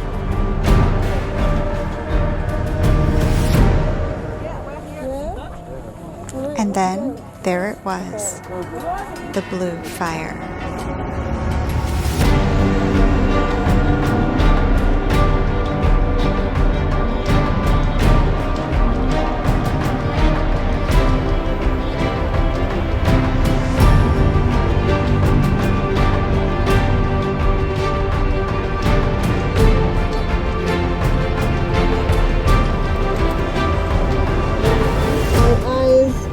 Burning, and it's hard to breathe even with this mask on.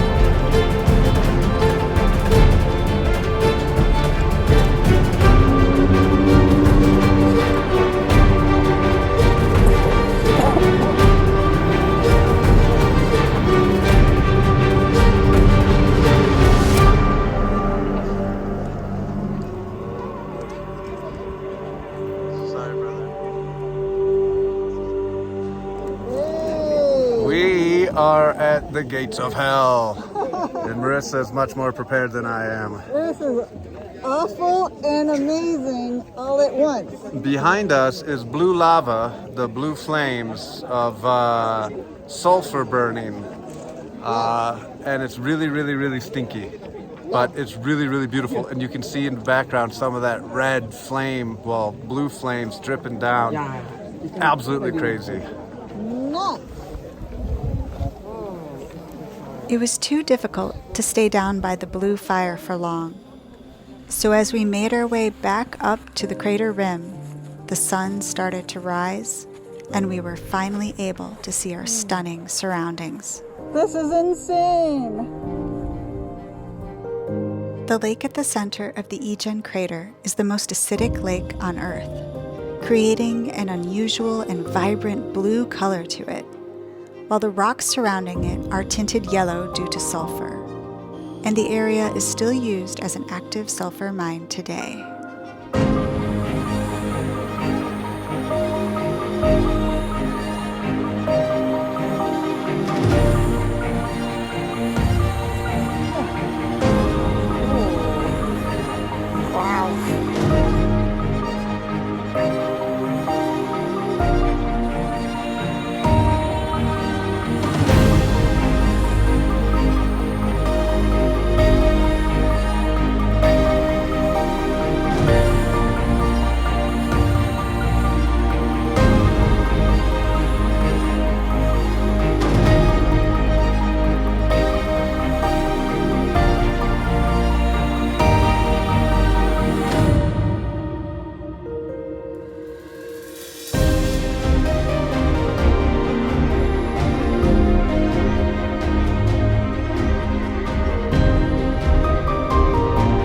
Gas Lake.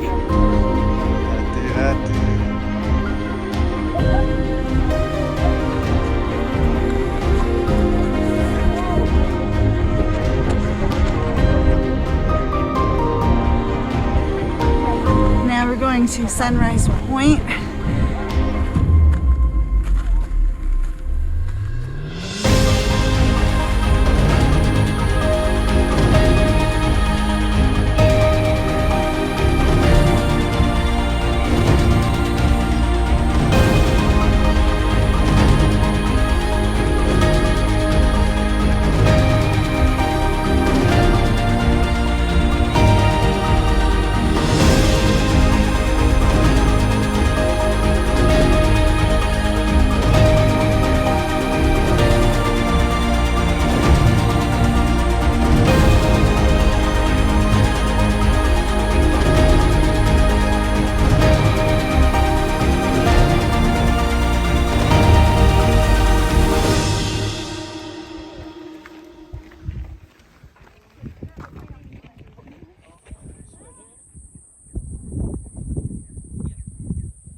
Behind me is the last little stretch of land before the ocean between Java and Bali, where we're going to be taking a ferry tomorrow.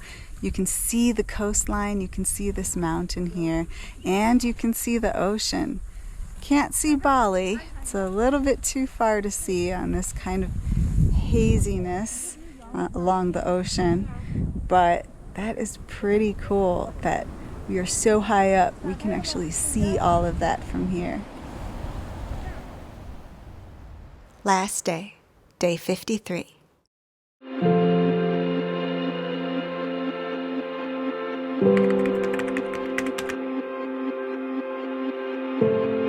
We had almost done it.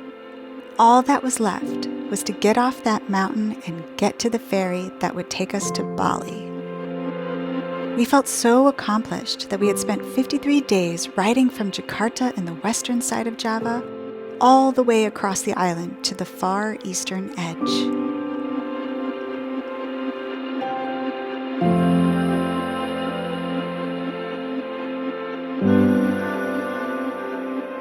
As we bought our tickets to board the ferry, it wasn't just a sense of achievement that we felt, but sadness that our adventure in Java was over.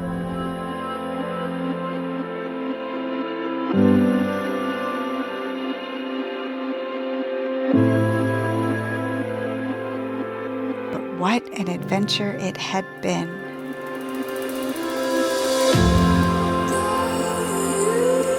It wasn't just the history, culture, and natural wonders that made Java special. Most impactfully, it was the people.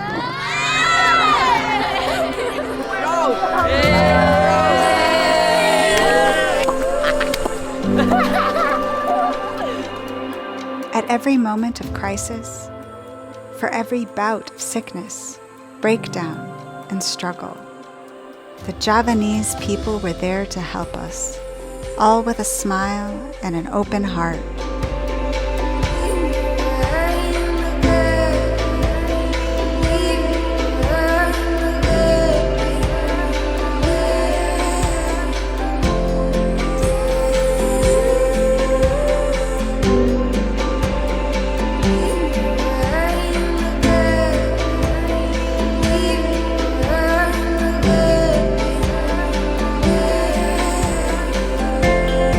We hope to carry that same smiling spirit with us forevermore.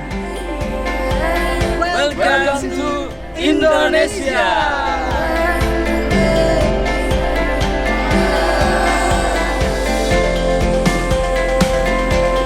And now we had done it. We had made it to Bali.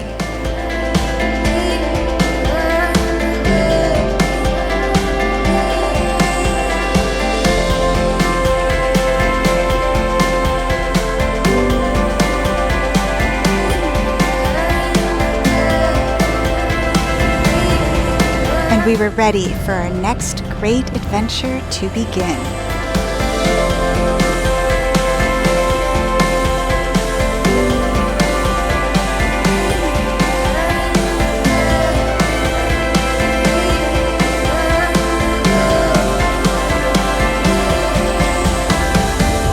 When disaster struck. So I'm in gear, something's messed up with Dorco, because when I twist the throttle, like, she doesn't have that same get up and go attitude. It's really weird though. Yeah, but like crank. Oh my god. You know, like nothing. I think the clutch is gone.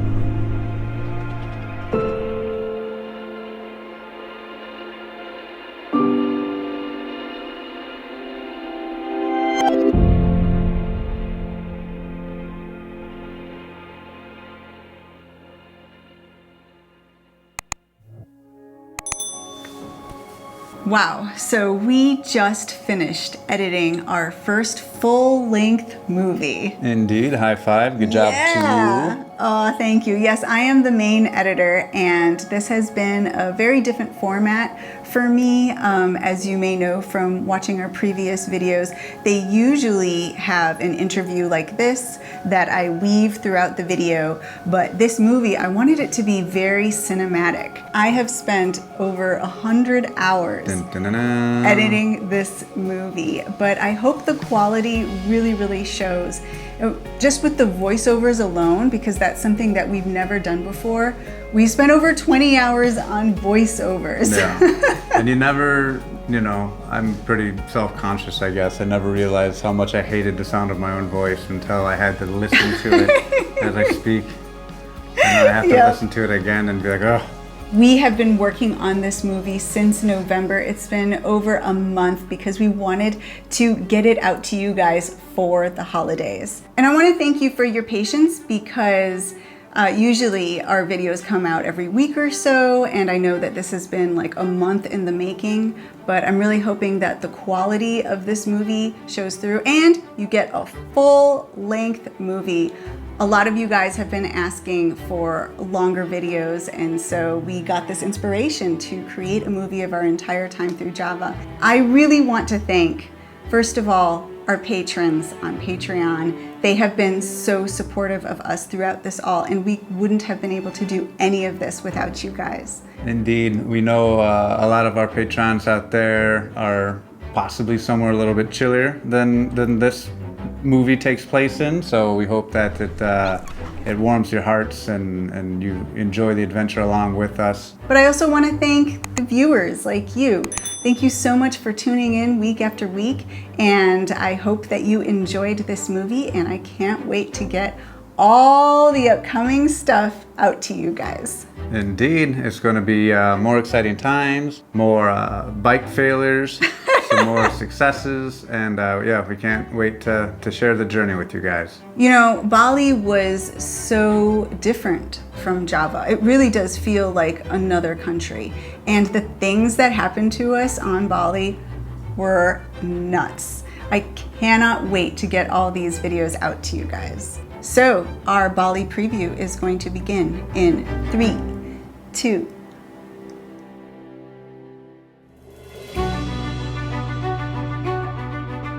Okay, so an update on what has been happening here. Nothing.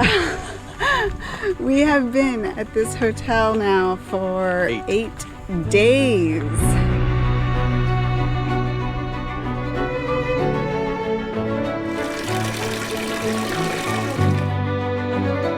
Dorco is ready, our motorcycle is good to go, and so we are going to be heading off.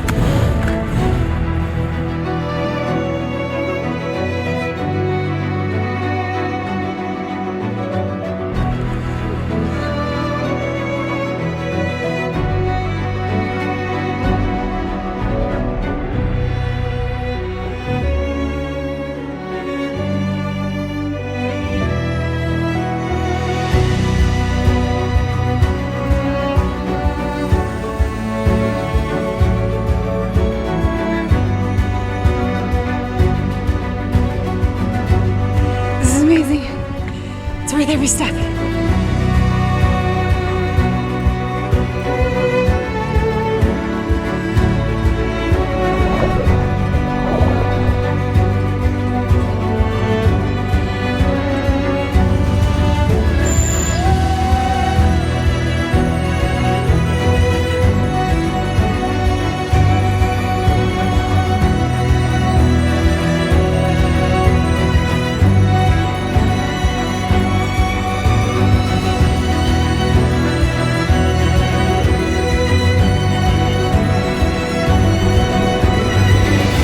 Are you okay?